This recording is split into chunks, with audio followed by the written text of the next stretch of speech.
الحمد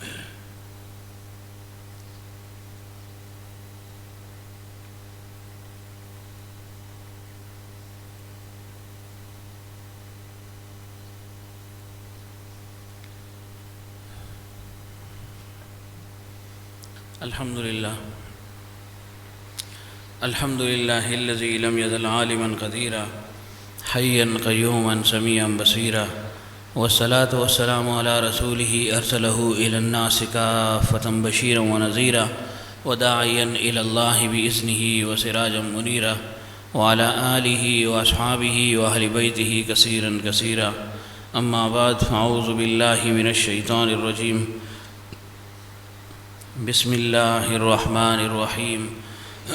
يا أيها الذين آمنوا كتب عليكم الصيام كما كتب على الذين من قبلكم لعلكم تتقون. وقال الله تعالى: ألا إن أولياء الله لا خوف عليهم ولا هم يحزنون الذين آمنوا وكانوا يتقون. وقال عليه الصلاة والسلام: بعد من أدرك رمضان فلم يغفر له، أو كما قال عليه الصلاة والسلام. صدق الله العظيم وصدق رسوله النبي الكريم، ونحن على ذلك من الشاهدين والشاكرين والمطمئنين، والحمد لله رب العالمين. إن الله وملائكته يصلون على النبي يا أيها الذين آمنوا صلوا عليه وسلموا تسليما. اللهم صل على محمد وعلى آل محمد كما صليت على إبراهيم وعلى آل إبراهيم إنك حميد مجيد. اللهم بارك على محمد وعلى آل محمد كما باركت على إبراهيم وعلى آل إبراهيم إنك حميد مجيد. بزرگوں دوستو، اللہ تعالی ہمارے سانے کو اور اس بیٹے کو قبول فرمائے. اللہ تعالی ہم سب کی کامل اصلاح فرمائے. رمضان کا بابرکت مہینہ وہ شروع ہو چکا ہے، اور شروع کیا ہونا بلکہ 5 یا 6 دن اس کے گزر بھی گئے. پیغمبر صلی اللہ علیہ وسلم نے فرمایا: جو رمضان کے آنے پر خوشی کا اظہار کرے اور اس کے ختم ہو جانے پر افسوس کا اظہار کرے تو اللہ تعالیٰ اس عمل کی برکت سے اس کے تمام گناہوں کو معاف فرما دیتا ہے. اب کتنے ہم میں جو رمضان کے آنے سے خوش ہوئے ہیں، کتنے ایسے ہیں جو خفا ہوئے ہیں. اب یہ ہم نے خود سوچنا ہے کہ آیا رمضان کی آمد پر میں خوش ہوا یا مجھ پر کچھ بوجھ پڑا، مجھے گراں گزرا. یہ بات مجھے شاق معلوم ہوئی، سخت معلوم ہوئی کہ رمضان آ گیا.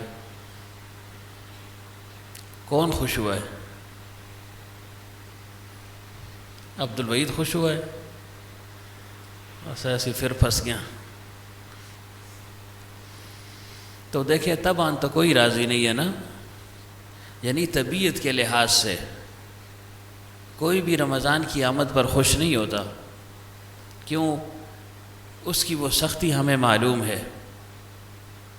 یعنی رمضان کی آمد کی سختی، اس کو ہم جانتے ہیں. کیا ہے؟ کہ صبح سے شام تک بھوکا رہنا ہے، پیاسا رہنا ہے، گھر والوں کے قریب نہیں جانا، اپنی جو جائز خواہشات ہیں ان کو پورا نہیں کرنا، ان سے دور رہنا ہے. تو لامحالہ انسان پر تو بوجھ آتا ہے نا، تیار نہیں ہے اس کے لیے. لیکن یہاں جو یہ فرما دیا کہ جو آنے پر خوش ہو، اس سے مراد تبھی خوشی نہیں ہے بلکہ عقلی خوشی ہے. عقلی خوشی کیا؟ کہ اللہ تعالیٰ کا ایک فرمان ہے، اللہ تعالیٰ کا حکم ہے کہ تم نے یہ روزے رکھنے ہیں، میں نے تم پر روزوں کو فرض کر دیا ہے، اور پھر مجھے ایمان والا کہہ کر مخاطب بھی کیا ہے. مجھے ایک بڑا تمغہ اللہ تعالیٰ نے عطا فرما دیا. مجھے صرف اپنا بندہ نہیں کہا بلکہ بندوں میں وہ بندہ کہ جو ایماندار ہے، جو مجھ پر ایمان لا چکا ہے، جو عقیدہ توحید اور رسالت کا اقرار کرنے والا ہے. تو فرمایا کہ عقلی طور پر انسان خوش ہو جائے کہ یا اللہ اگرچہ یہ روزہ بڑا مشکل ہے، میرا نفس تو نہیں چاہتا، خواہشات اس بات کو نہیں مانتے کہ میں بھوکا رہوں، میں پیاسا رہوں، میں ہر اپنی جائز خواہش کو پورا نہ کروں، اس سے رک جاؤں، لیکن یا اللہ تیرا حکم ہے اور میں بصر و چشم اس کو قبول کرتا ہوں اگرچہ میرا دل مانے یا نہ، تو یہ خوشی مراد ہے۔ تو ظاہر اس لحاظ سے ہر مومن رمضان کے لیے خوش ہوتا ہے، اگر خوش نہ ہوتا تو روزے کیوں رکھتا؟ تو یہ روزہ رکھنا اگرچہ ہم تکلفاً رکھ رہے ہیں، اگرچہ طبیعت ہمارا ساتھ نہیں دے رہی، لیکن چونکہ اللہ تعالیٰ کا حکم ہے، اس وجہ سے اس حکم کو ہم پورا کرتے ہوئے روزے کا اہتمام کرتے ہیں۔ گویا ہم عقلاً اس پر خوش ہیں کہ یا اللہ شکر ہے رمضان کا مہینہ آ گیا، تیرا ایک حکم ہم پورا کر رہے ہیں اور پورا کرنے کی تجھ سے توفیق بھی مانگ رہے ہیں۔ تو فرمایا کہ رمضان کی آمد پر خوش ہو گیا اور پھر جانے پر غمزدہ بھی ہو نا کہ یا اللہ یہ بابرکت مہینہ تھا، میرے ہاتھ سے نکل گیا، میں کچھ نہ کر سکا، یا جیسے کرنا چاہیے تھا ویسے میں نہ کر سکا، کچھ ٹوٹے پھوٹے اعمال کیے بھی تو کیا، تو اس پر افسردگی کا اظہار کرے گا۔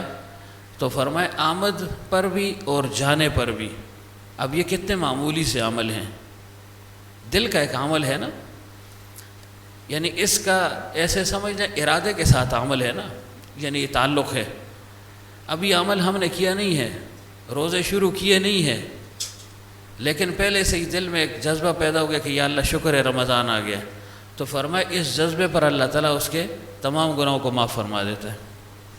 تو اگر کسی نے اب تک یہ نیت نہیں کی یا خوشی کا اظہار نہیں کیا تو اب کر لے کہ یا اللہ یہ حدیث مستحضر نہیں تھی، یاد نہیں تھی، اگرچہ یہ بار بار بیان ہو چکا ہے۔ رمضان کے بیانات تو ایسے ہیں نا، آگے آئیں جی، رمضان کے بیانات تو ایسے ہیں کہ یہ تو سال میں ایک دفعہ لازماً بیان ہوتے ہیں، تو 7-8 سال سے تو میں بیان کر رہا ہوں، اگرچہ مجھے بھی یاد نہیں ہوئے ابھی، عمل تو الگ چیز ہے نا، لیکن ایک چیز انسان بولتا ہے اس کو یاد بھی ہو جاتی ہے نا، کتنی حدیث بیان ہوئی ہیں خصوصاً پچھلے رمضان میں،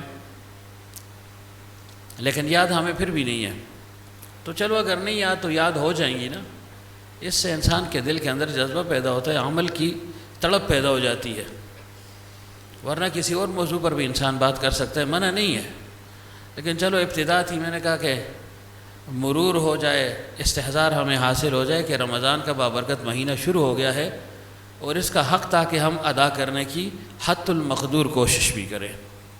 حق ادا کرنا کیا ہے کہ اس میں اللہ تعالیٰ کے ساتھ انسان کا تعلق بڑھ جائے، مخلوق سے کنارہ کش ہو جائے، دنیاوی کاموں میں ذرا کمی لے آئے، چھوڑ دے، ورنہ چھوڑنا ممکن نہیں تو چلو کمی لے آئے، یا یہ کہ اگر ان میں کمی ممکن نہیں ہے، ایسی ضروری چیزیں ہیں کہ اس میں کمی ناممکن ہے، تو کم از کم جو باقی وقت ہے اس کو اللہ تعالیٰ کی یاد میں انسان گزارے۔ یہ ہم سب کر سکتے ہیں، اس کا تعلق پیسے کے ساتھ، مال کے ساتھ، دولت کے ساتھ، کسی چیز کے ساتھ نہیں ہے، ہاں صحت کے ساتھ ہے کہ اللہ تعالیٰ سے انسان صحت مانگے کہ یا اللہ اس بابرکت مہینہ تو نے عطا کر ہی دیا، تو یا اللہ اب صحت کے ساتھ اس کو گزارنے کی توفیق بھی بخش دے، صحت ہی نہ ہوئی تو پھر کیا ہوگا؟ اسی وجہ سے تو اللہ کے حبیب صلی اللہ علیہ وسلم نے فرمایا نا کہ 5 کو 5 سے پہلے غنیمت جانو، 5 چیزوں کو 5 چیزوں سے پہلے غنیمت جانو، فرمایا کہ فراغت کو مشغولیت سے پہلے غنیمت جانو، کہ فارغ ہو، موقع ہے، جو چاہو کر سکتے ہو، جب مصروف ہو گئے تو کر نہیں سکو گے، جی بہت چاہے گا، اب اللہ نے موقع دے دیا ہے تو اب اپنے جی کو لگانے کی کوشش کرو، نہیں لگ رہا تو لگاؤ تکلفاً، اس پر بھی تمہیں ڈبل اجر ملے گا، تکلفاً پر اجر ڈبل ملتا ہے، کیوں نفس کو قید کر رہا ہے، اللہ تعالیٰ کے حکم کو سامنے رکھ رہا ہے، تو لا محالہ اس پر ڈبل اجر ملے گا۔ تو فرمایا کہ پہلی چیز کیا تھی کہ فراغت کو مشغولیت سے پہلے یہ جو ہے نا غنیمت جانو، اور پھر فرمایا کہ تونگری کو فقر سے پہلے غنیمت جان لو، اللہ نے مال دیا ہے، دولت سے نوازا ہوا ہے، لگا دو اس کو اللہ کی راہ میں، اپنے اوپر لگاؤ، اپنی اولاد پر لگاؤ، غریب غرباء پر لگاؤ، بیواؤں پر لگاؤ، یتیموں پر لگاؤ، کسی رفائی کام میں، فلاحی کام میں اس کو لگاؤ، مدارس میں لگا دو، خانقاہوں میں لگاؤ، مساجد میں لگاؤ، مراکز میں لگاؤ، اللہ نے موقع دیا ہے، اللہ نے مال بھی دیا ہے، بہت ممکن ہے کہ یہ مال آج ہے، ممکن ہے کل نہ ہو، یہ بھی ممکن ہے کہ آج جذبہ ہے کل یہ جذبہ ہی نہ رہے۔ تو اس وجہ سے فرمایا کہ اس تونگری کو بھی، دولت کو بھی، اس کو غربت سے اور فقر سے پہلے غنیمت جان لو۔ اور پھر فرمایا تیسری چیز کیا فرمائی؟ فرمایا کہ صحت اور تندرستی کو بیماری سے پہلے غنیمت جانو۔ ابھی اللہ نے صحت دی ہے، قوت ہے، طاقت ہے، جوانی ہے، اس کو فرمایا کہ غنیمت جان لو، عمل کر سکتے ہو کر لو، ڈھیلے مت پڑو کہ نہیں کر سکتا ہوں۔ اللہ تعالیٰ نے انسان کو یہ دونوں چیزیں عطا کی ہیں، چاہے تو کر سکتا ہے اور نہ چاہے تو نہیں کر سکتا۔ جب کرنے پر آتا ہے تو پہاڑ بھی اس کے سامنے ریزہ ریزہ ہو جاتے ہیں، پہاڑ بھی نہیں رکتے پھر نا، پہاڑ نہیں ٹھہر سکتے انسان کے سامنے۔ اب دیکھیں انسان کی صناعی کو دیکھیں، خلقت تو اللہ تعالیٰ کی ہے، اللہ نے انسان کو کتنی قوت اور طاقت دی، بڑے بڑے پہاڑوں کو گرا رہا ہے، آسمان تک پہنچ رہا ہے، چاند تک پہنچ گیا ہے، ستاروں پر پہنچ رہا ہے، وہاں کی زندگی کو معلوم کر رہا ہے، وہاں آبادی کی کوشش کر رہا ہے کہ ایک نئی زندگی جو ہے نا شروع ہو جائے۔ اب یہ قوت اور طاقت ہے نا، اللہ نے دی ہے یہ طاقت۔ تو کیا فرمایا کہ صحت اور تندرستی کو بیماری سے پہلے غنیمت جانو۔ چوتھی بات کیا ہے؟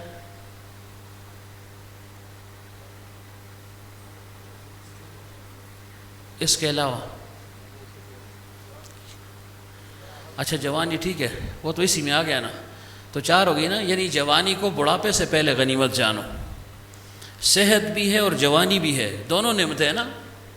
اب ایک شخص جوان ہے، صحت نہیں ہے تو بیکار ہے نا، صحت ہے لیکن بوڑھا ہو چکا ہے، کام نہیں کر سکتا، پھر بھی بیکار ہے۔ تو اس وجہ سے الگ الگ ان نعمتوں کو ذکر فرمایا کہ صحت کو بیماری سے پہلے غنیمت جانو، جوانی کو بڑھاپے سے پہلے غنیمت جانو، اور پھر 5ویں بات فرمایا کہ زندگی کو موت سے پہلے غنیمت جانو۔ یہ تو ہر انسان پر لازم ہے نا کہ یا اللہ تو نے موقع دے دیا ہے۔ اب دیکھیں کتنے دوست احباب یار دوست مسلمان پچھلے رمضان میں تھے، اس دفعہ نہیں ہے نا کہ ہیں، ذرا غور و فکر کریں، اپنے گھر خاندان رشتہ داروں پر نظر ڈالیں، اپنے پیر بھائیوں پر نظر ڈالیں۔ فرض کریں ہم یہ کہتے ہیں کہ وہ موجود تو ہیں لیکن صحت ان کی نہیں ہے تو نہ ہونے کے برابر ہے نا۔ کتنے دوست احباب ہیں کہ بیماری اور مرض کی وجہ سے وہ اس رمضان کا فائدہ نہیں اٹھا سکتے، روزہ کا اہتمام نہیں کر سکتے، تلاوت نہیں کر سکتے، بس بیچارے پڑے ہوئے ہیں۔ تو دونوں مراد ہوگی، اگر صحت نہیں ہے اگرچہ زندگی ہے تو پھر بھی ایک معنی میں بیکار ہے نا، اور زندگی تو ہے ہی نعمت ہے نا، اللہ نے اب جو ہے نا ہمیں موقع دے دیا ہے، اس نعمت سے نواز دیا ہے۔ شاہ صاحب مڑے در مڑو یہ لوگ آندے رہے سن، کام ختم ہو گیا، اور کوئی ووٹر نہیں تھا اس ویلے سن۔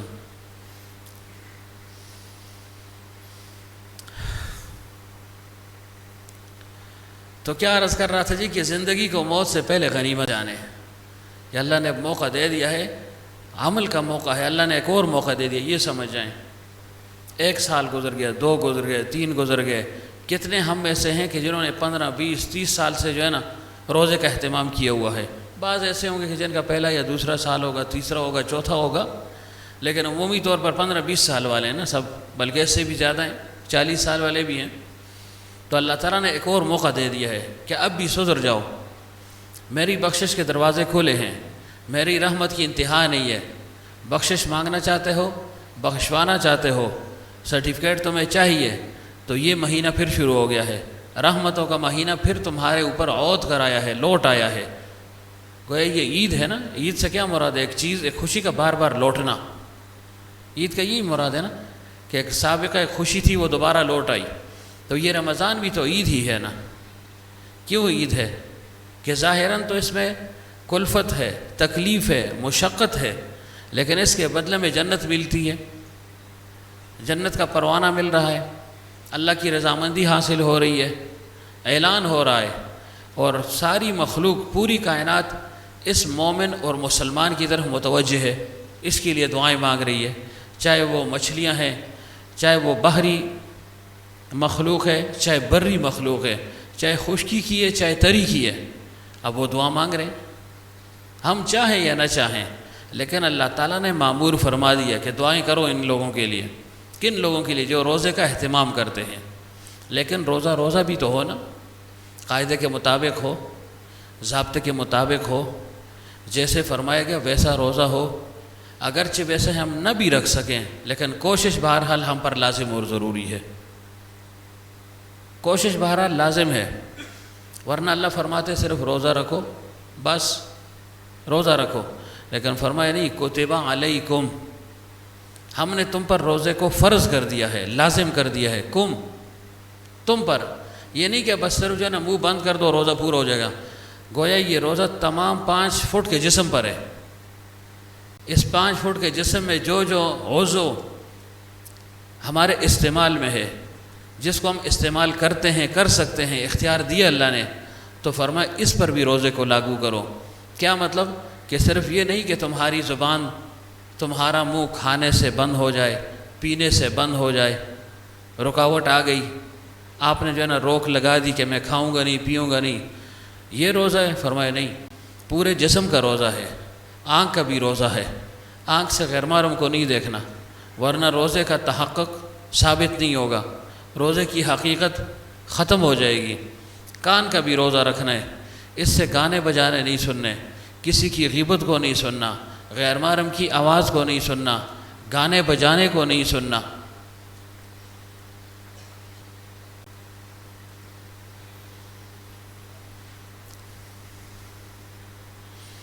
اب مہمان کو کیا پتہ ہے کہ کون سا بٹن ہے، کوئی اور جو ہے نا اشنا آدمی اٹھ جائے نا، سب ایسے جو ہے نا مجھے لکیر کے فقیر مل گئے ہیں نا، بہت افسوس ہے یار۔ اب اصرار کے ساتھ مہمان آئے، خود بیٹھے ہوئے اس کو جو ہے نا پنکھے پہ لگا دی کہ میرے لیے پنکھا لگاؤ، میں معتبر ہوں۔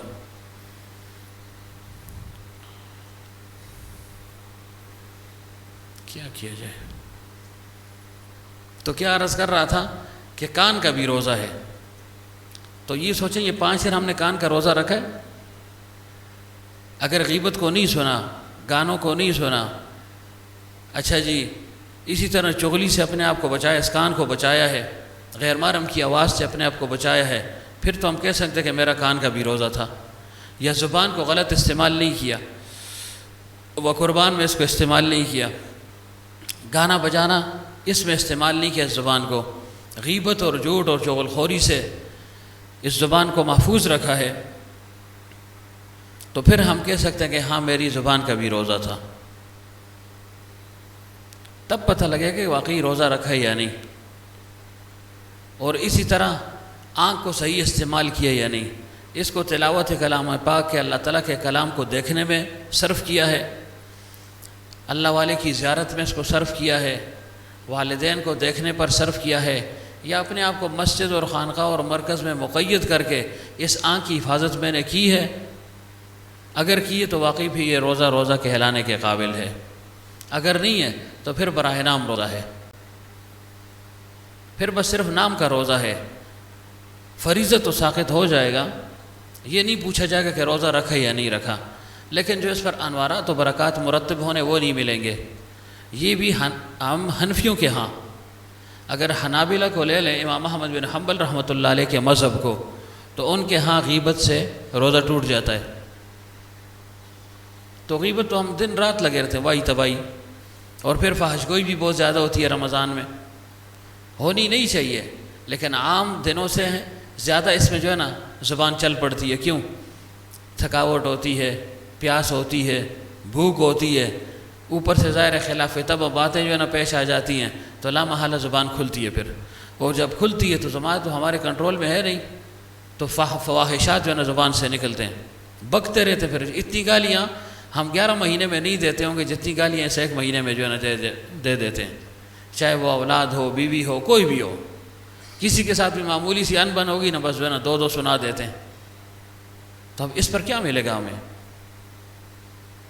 اور جو فحش گوئی میں جس کی زبان استعمال ہوتی ہو، تو فرمایا اللہ تعالیٰ قیامت کے دن ان کو کتوں کی صورت میں محشور کرے گا، کتے کی صورت میں یہ اٹھے گا، ہے تو انسان لیکن زبان کو غلط استعمال کر رہا ہے، گالم گلوچ میں جو ہے نا اس زبان کو استعمال کر رہا ہے، تو فرمایا کتوں کے ساتھ اس کا حاشر ہوگا اور کتوں کی شکل میں محشور ہوگا۔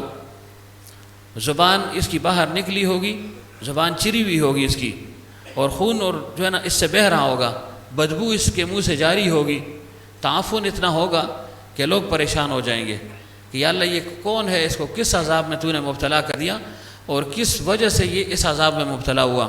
فرشتے منادی کریں گے، ندا کریں گے، اعلان کریں گے، یہ وہ لوگ ہیں جو اپنی زبان کی حفاظت نہیں کرتے تھے، جو منہ میں آئے وہ بک دیا کرتے تھے، تو اللہ تعالیٰ ان کو ایسے رسوا کرے گا۔ تو اب چونکہ رمضان ہے تو اس میں کم از کم اپنی زبان کا بھی روزہ رکھنا ہے، اپنے کانوں کا بھی روزہ رکھنا ہے، اپنی آنکھوں کا بھی روزہ رکھنا ہے، اور اعضاء و جوارح کا بھی رکھنا ہے۔ کسی کے ساتھ ظلم نہ ہو جائے، بیجا کسی کو جو ہے نا مار پیٹ نہ ہو جائے، کوئی کسی کا جو ہے نا ماتحت ہے، غلام ہے، اس کے ساتھ جو ہے نا سختی نہ ہو۔ اللہ کے حبیب صلی اللہ علیہ وسلم نے فرمایا کہ خوش قسمت ہے، اور فرمایا اس کے لیے بشارت ہے کہ جو اپنے ماتحتوں پر اس مہینے میں آسانی کرے۔ اب ماتحت کوئی اور ہو یا نہ ہو، بیوی اور اولاد تو ماتحت ہیں ہی، تو ان کے ساتھ بھی نرمی کا مظاہرہ کرے۔ کھانے پینے میں ظاہر ہے اونچ نیچ ہو سکتی ہے، سب کا روزہ ہوتا ہے، کیا پتہ کسی دن جو ہے نا نمک ایسے ہو گویا آپ کہیں بھائی نمک ہے ہی نہیں، اس میں پھیکا پن محسوس ہو رہا ہے، اور شاید کسی دن ایسا محسوس ہو کہ نمک اتنا تیز ہو کہ کھانے کے قابل ہی نہیں ہے۔ اب چونکہ روزہ ہے چکھنے سے تو ہو رہے گی، بیچاری چکھ نہیں سکتی، اگرچہ فقہا نے کہا ہے کہ اگر خاوند انتہائی رذیل قسم کا ہو، یہ میں کہہ رہا ہوں رذیل قسم کا ہو، اور جو ہے نا انتہائی باغی ہو کہ جس کو اللہ اور اس کے رسول صلی اللہ علیہ وسلم کے فرامین اور اللہ کا خوف نہ ہو، تو فرمائے اس کے اس فتنے سے بچنے کے لیے عورت چکھ سکتی ہے، بس ایسے چکھتی ہے پھر تھوک دے، اتنی گنجائش ہے۔ تو ظاہر ہے جب وہ چکھ نہیں سکتی، اس کا بھی روزہ ہے، تو اس کو کیا پتہ ہے کہ اس میں نمک پورا ہے یا کم ہے یا زیادہ ہو گیا ہے، تو اگر کمی بیشی ہو جائے تو گزارا کرنا ہے، یہ کہنے کا مقصد ہے، سمجھ گئے نہیں؟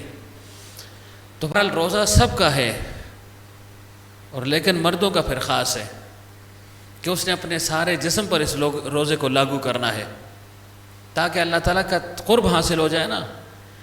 یہ تقوی اور طہارت کے حصول کا مہینہ ہے، کیوں اللہ نے خود فرمایا یا ایھا الذین آمنوا کتب علیکم الصیام کما کتب علی الذین من قبلکم لعلکم تتقون، تاکہ تم پرہیزگار بن جاؤ، پرہیزگاری حاصل کر لو، تقوی اور طہارت تمہیں حاصل ہو جائے۔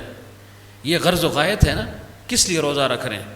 کوئی مقصد ہے، اللہ تعالیٰ ہمیں آزما رہا ہے، کیوں آزما رہا ہے، آخر نتیجہ کیا مرتب ہوگا؟ فرمایا لعلکم تتقون، تاکہ تم پرہیزگار بن جاؤ۔ تو ظاہر پرہیزگاری کا تعلق تو اللہ والوں کے ساتھ ہے، اولیاء کے ساتھ ہے، تو فرمایا ہاں اگر ولی بننا ہے تو یہی اس کا نسخہ بھی ہے۔ الا ان اولیاء اللہ لا خوف علیہم ولا هم يحزنون الذین آمنوا وکانوا یتقون، کہ جو ایمان والا ہے، جو تقویدار ہے، تو یہی اللہ والا ہے۔ اور ادھر اللہ نے فرمایا کہ یہ روزہ بھی گویا ولی بننے کا ایک آسمانی نسخہ تمہیں دے رہا ہوں۔ تو کامل ایمان اور کامل تقوی، اسی کا نام ولایت ہے۔ کامل ایمان اور کامل تقوی، اس کا مجموعہ کیا ہے؟ وہ ولایت ہے۔ تو گویا کوئی ولی بننا چاہے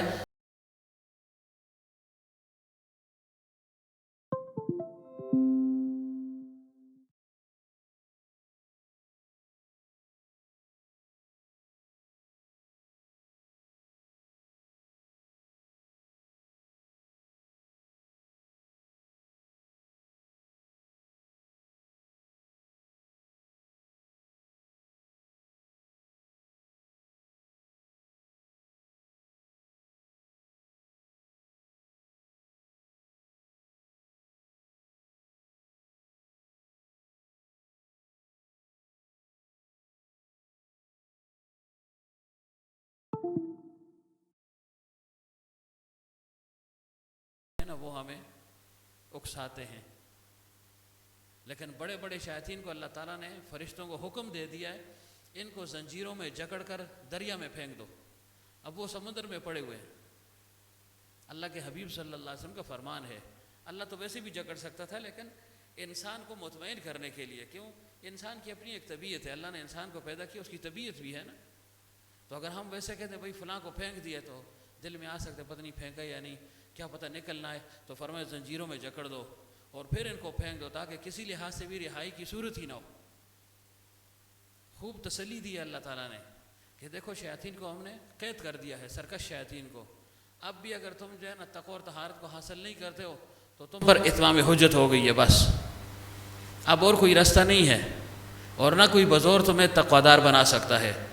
تقوی کے لیے راستے ہیں، ذرائع ہیں، اس میں یہ سب سے بڑا اور مؤثر ذریعہ ہے رمضان المبارک کا مہینہ۔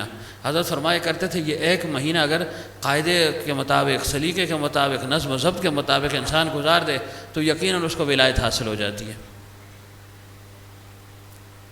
تو ظاہر ہے جب شیاطین بند ہوں گے تو دیکھیں انسان دین کی طرف راغب ہو گیا نا۔ ہر ایک کے دل میں ایک شوق ہے کہ بھئی میں نماز بھی پڑھ لوں، کچھ نوافل میں پڑھ لوں، تلاوت کر لوں، اور عمومی تلاوت سے ذرا میں زیادہ تلاوت کر لوں۔ ہر ایک کے دل میں یہ جذبہ ہے۔ تو گویا اللہ تعالیٰ نے گراؤنڈ بالکل جو ہے نا ہمارے لیے ہموار کر دیا ہے، اب اس پر چلنا، عمل کرنا یہ ہمارا کام ہے۔ تو کیا فرمایا، حدیث کیا بیان ہوئی تھی کہ اللہ کے حبیب صلی اللہ علیہ وسلم نے فرمایا جو رمضان کے آنے پر خوشی کا اظہار کرے اور جانے پر افسردگی اور افسوس کا اظہار کرے تو فرمایا اس کی برکت سے اللہ تعالیٰ اس کے تمام گناہوں کو بخش دے دیتا ہے۔ اور پھر اللہ کے حبیب صلی اللہ علیہ وسلم نے اگر یہ فضیلت سنائی ہے تو ظاہر کے ساتھ وعید بھی تو ہے نا۔ فرمایا بعودہ وہ شخص دور رہا اللہ کی رحمت سے، من ادرک رمضان، جس کو رمضان کا مہینہ حاصل ہو گیا، اس نے رمضان کے مہینے کو پا لیا، فلم یغفر لہ، لیکن پھر بھی اس کی بخشش نہ ہو سکی۔ تو گویا یہ بخشش کا مہینہ ہے۔ خود فرما دیا، واضح انداز میں فرما دیا، صراحتاً فرما دیا کہ اگر بخشش کے طلبگار ہو تو مہینہ شروع ہو چکا ہے، لیکن اگر تم نے کوشش نہ کی، عمل نہ کیا تو فرمایا تجھ سے بڑا بدبخت بھی نہیں ہے۔ یہ کون کہہ رہا ہے؟ یہ اللہ کے حبیب صلی اللہ علیہ وسلم فرما رہے ہیں۔ اور اسی وجہ سے مشہور حدیث ہے فضائل اعمال، مختلف کتابوں میں یہ لکھی ہوئی ہے، بالکل ابتدا میں لکھی ہوئی ہے کہ اللہ کے حبیب صلی اللہ علیہ وسلم ایک دفعہ ممبر پر تشریف فرما ہو رہے تھے، ممبر پر یعنی بیٹھ رہے تھے، پہلی سیڑھی پر قدم رکھا، فرمائے آمین، دوسری پر قدم فرمائے آمین، تیسری پر فرمائے آمین۔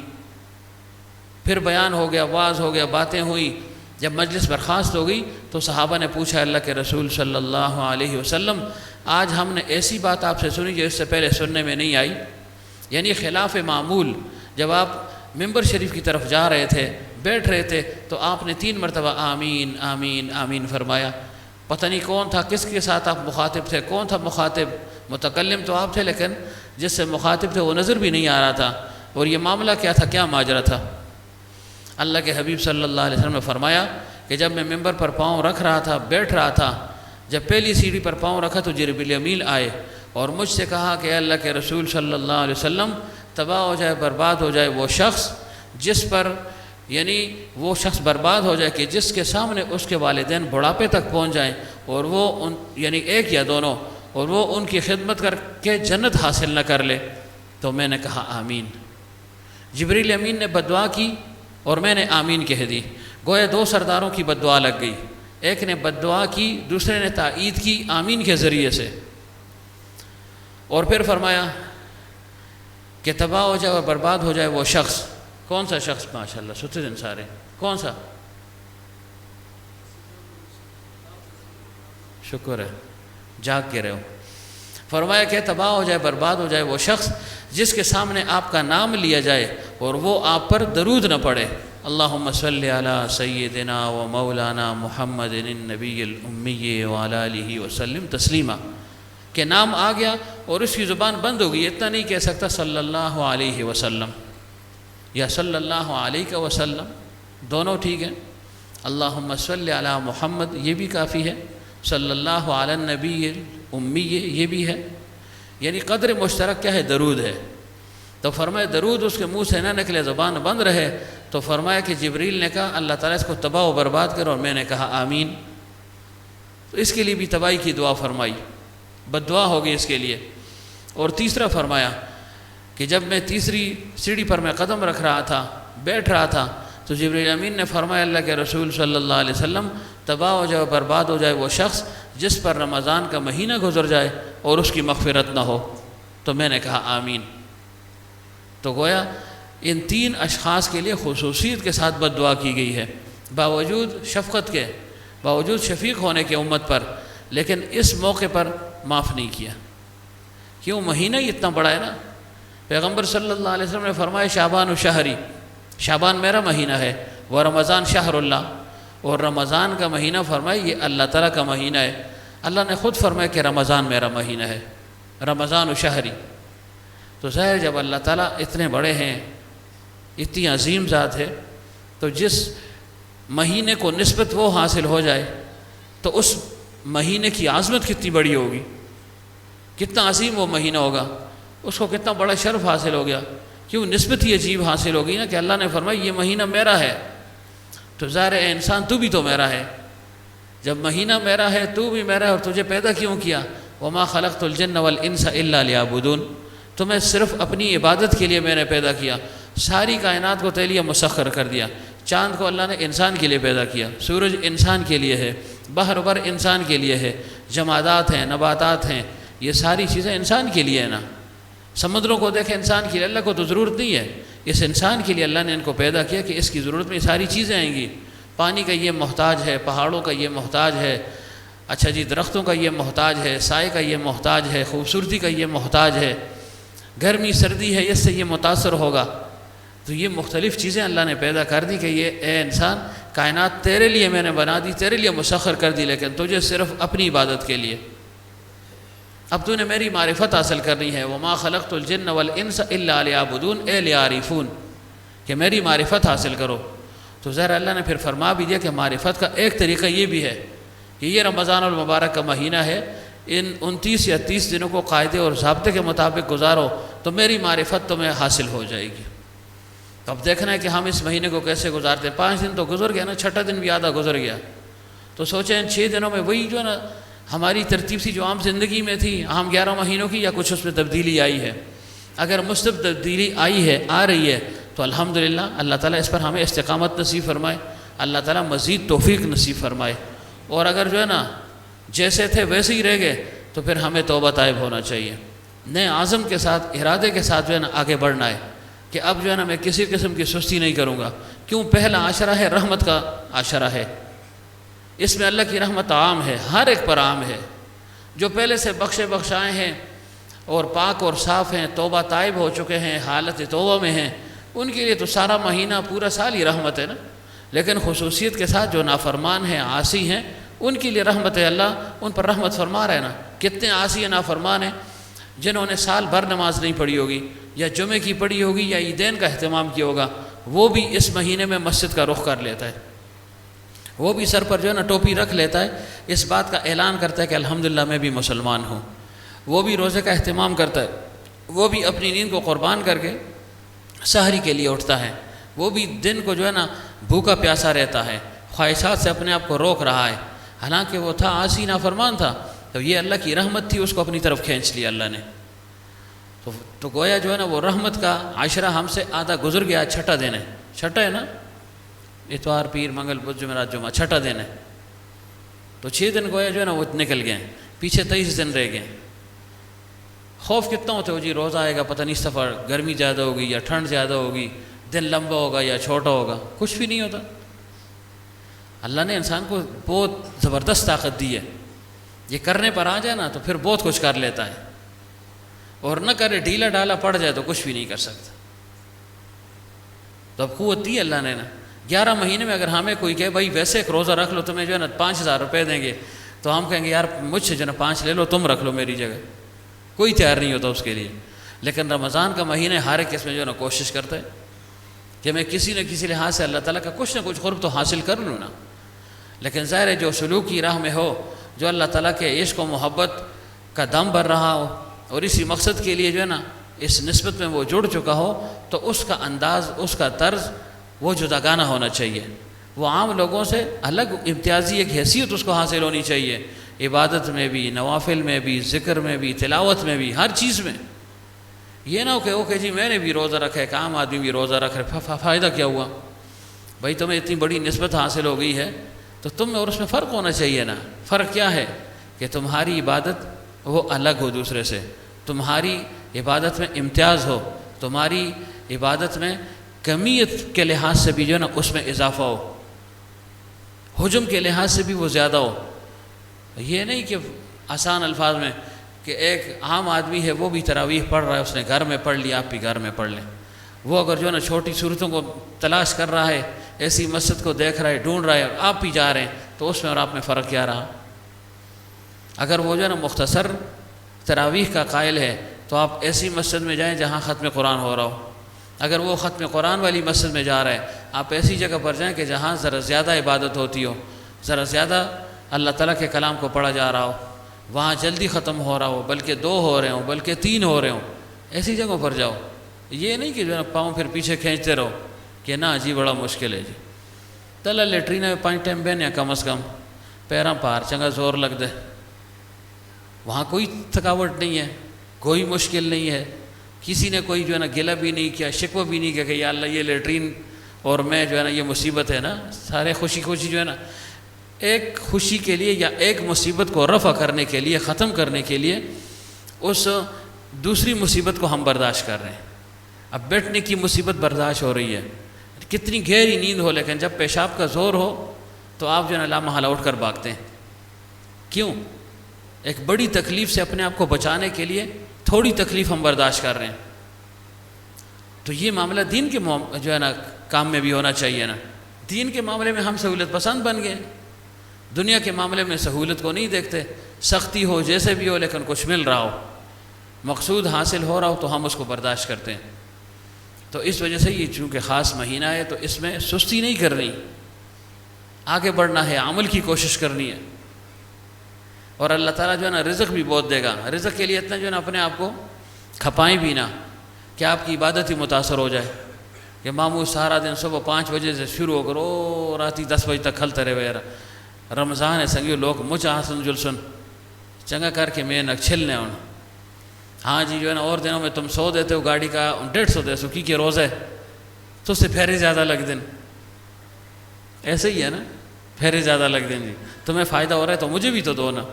دکاندار جو ہے نا اس کو اپنے فائدے کی پڑی ہوئی ہے، قصائی کو اپنی جو ہے نا فائدے کی پڑی ہوئی ہے، کباب والے کو اپنی جو ہے نا پڑی ہوئی ہے، عام جو ہے نا جنرل سٹور والے کو اپنی پڑی ہوئی ہے، ہر ایک اسٹاک میں ہے نا کہ بس کسی طرح میں کما لوں، یہ کمائی کا مہینہ ہے۔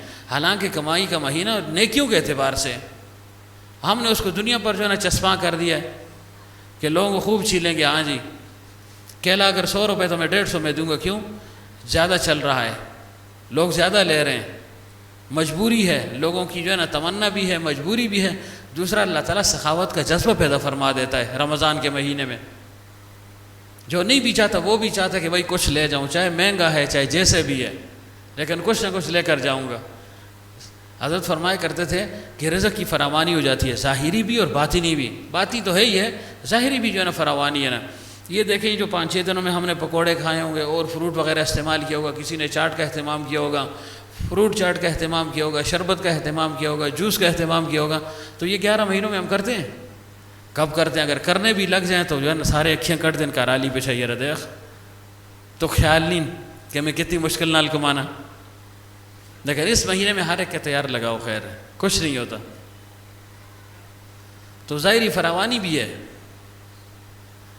لیکن ہم نے اسی کو سب کچھ سمجھ لیا نا، ظاہری فراوانی بھائی حاصل کرنی ہے۔ مسلمان کی خیرخواہی نہیں ہے جی، خیرخواہی کا جذبہ نہیں ہے، ورنہ ہم سے تو غیر مسلم ہی اچھے۔ ان مہینوں میں وہ جو ہے نا اپنے ریٹوں کو کم کر دیتے ہیں کہ چلو مسلمان ہے، ہمارا روزہ ہے یا نہیں، لیکن مسلمان ہے، اس کا روزہ ہے، چلو ان کے لیے سہولت پیدا ہو جائے، اور ادھر مسلمان کو جو ہے نا اس کے گلے پر چھری رکھ رہا ہے۔ ورنہ بھی بازار میں نکل جائے نا کتنی بہتات ہے، لوگ جو ہے نا وہی مچھ بھیگے دے ایسے جو ہے نا آپ کو رستہ نہیں ملے گا بازار میں، لیکن خوش ہو رہا ہے ظلم آیا یا نہیں آیا، میرا خیال ہے کہیں پھنس گیا ہوگا۔ بہرحال اور ایسے بہت سے دوست ہیں تو جو انہوں نے چھریاں تیز کر دی ہوں گی، سیدھا قرض ہی دی کرے بیا پتہ نہیں لے گی، ورنہ ضیاء خان سے پوچھ لینا کہ یہی دن ہے بھائی جو ہے نا جیسے تیسے وہ مارو، لوگوں نے تو کپڑے لینے ہی لینے، چلو رمضان کا فائدہ تم بھی اٹھا لو۔ تو ہم اس حالت میں اللہ تعالیٰ کے سامنے کیا چیز پیش کریں گے؟ یا اللہ میرے دل کے اندر مخلوق کی خیرخواہی کا کیا جذبہ تھا؟ نام کو تو ہم کہتے ہیں، زبان سے تو کہتے ہیں بالکل جی ہونا چاہیے جی، جذبہ ہونا چاہیے جی، آسانی ہونی چاہیے، سہولت ہونی چاہیے، کمی ہونی چاہیے، کرسی کون؟ کباب والا کہتا ہے کہ بھائی کپڑے والا کمی کر لے، کپڑے والا کہتا ہے نہیں جی کباب والا کمی کر لے، ہر ایک دوسرے پر ڈالتا ہے، خود کو جو ہے نا مبرہ سمجھتا ہے کہ نہیں میں نہیں کر سکتا ہوں کہ میری ضرورتیں بہت زیادہ ہیں جی، میرے خرچ اخراجات بہت زیادہ ہیں، یہ دوسرا کر لے۔ ہمیں تو کہیں جو ہے نا سالوں بعد یعنی سال میں 1 مہینہ ہی مل جاتا ہے کہ جس میں جو ہے نا ہمارا کاروبار چمک جاتا ہے، تو لہٰذا مجھ سے جو ہے نا یہ مطالبہ نہ کریں یہ کباب والے ہیں، یہ دکاندار ہیں، یہ دوسرے ہیں، سارا سال لوگ آتے ہیں، کھاتے ہیں، پیتے ہیں، خورد و نوشی اشیاء لیتے ہیں، تو ان کو جو ہے نا کمی کرنی چاہیے۔ حالانکہ ہر ایک اس میں کمی کرے، اور کمی کیا کرنی ہے؟ آپ کو یہ نہیں کہا جا رہا کہ آپ اپنا نقصان کریں، آپ کو یہ کہا جا رہا ہے کہ اپنے فائدے میں نقصان کر لیں۔ کیا کہا میں؟ اپنے فائدے میں نقصان، کہ اگر آپ 500 کما رہے ہیں ایک سوٹ کے ساتھ، یا کباب میں جو ہے نا اگر کلو آپ 480 یا 540 کا دے رہے ہیں، تو چلو تھوڑا وزن اس کا اچھا کر لو نا، ذرا اس میں تھوڑا سا قیمت جو ہے نا بڑھا دو، پیاز اور جو ہے نا آٹے کو کم کر دو۔ یہ جذبہ تو ہو سکتا ہے نا، کوئی چیز جا نہیں رہی، وہی موجود چیز ہے اس میں جو ہے نا کمی بیشی کر لو۔ اور کپڑے والا یا دکاندار سبزی والا، اگر اس نے جو ہے نا 50 روپے ایک چیز کے ساتھ فائدہ رکھا ہے، یا 500 رکھا ہے کپڑے والے نے، تو 500 کی جگہ 400 کما لینا، نقصان تو نہیں ہے نا، فائدے میں نقصان ہے لیکن اصل نقصان تو نہیں ہے نا۔ تو یہ جذبہ کب پیدا ہوگا؟ یہی تو مہینہ ہے نا۔ اب دیکھیں یہ واقعہ تو میں بارہا بیان کر چکا ہوں نا۔ کون سے تھے بزرگ؟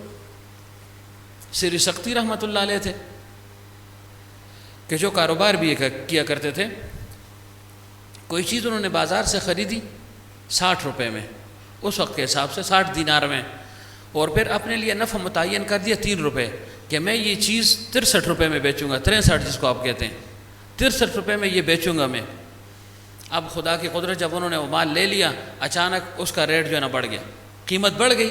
تو ایک اور بزرگ تھے، وہ بھی پھر رہے تھے، وہی چیز خریدنے کے لیے ان کی دکان پر آئے اور کہا بھائی یہ جو فلانی چیز آپ کے پاس پڑی ہے، کوئی بھی جنس ہے، پھل ہے، فروٹ ہے، کپڑا ہے، جو بھی چیز ہے، یہ میں خریدنا چاہتا ہوں، کتنی ہے اس کی قیمت؟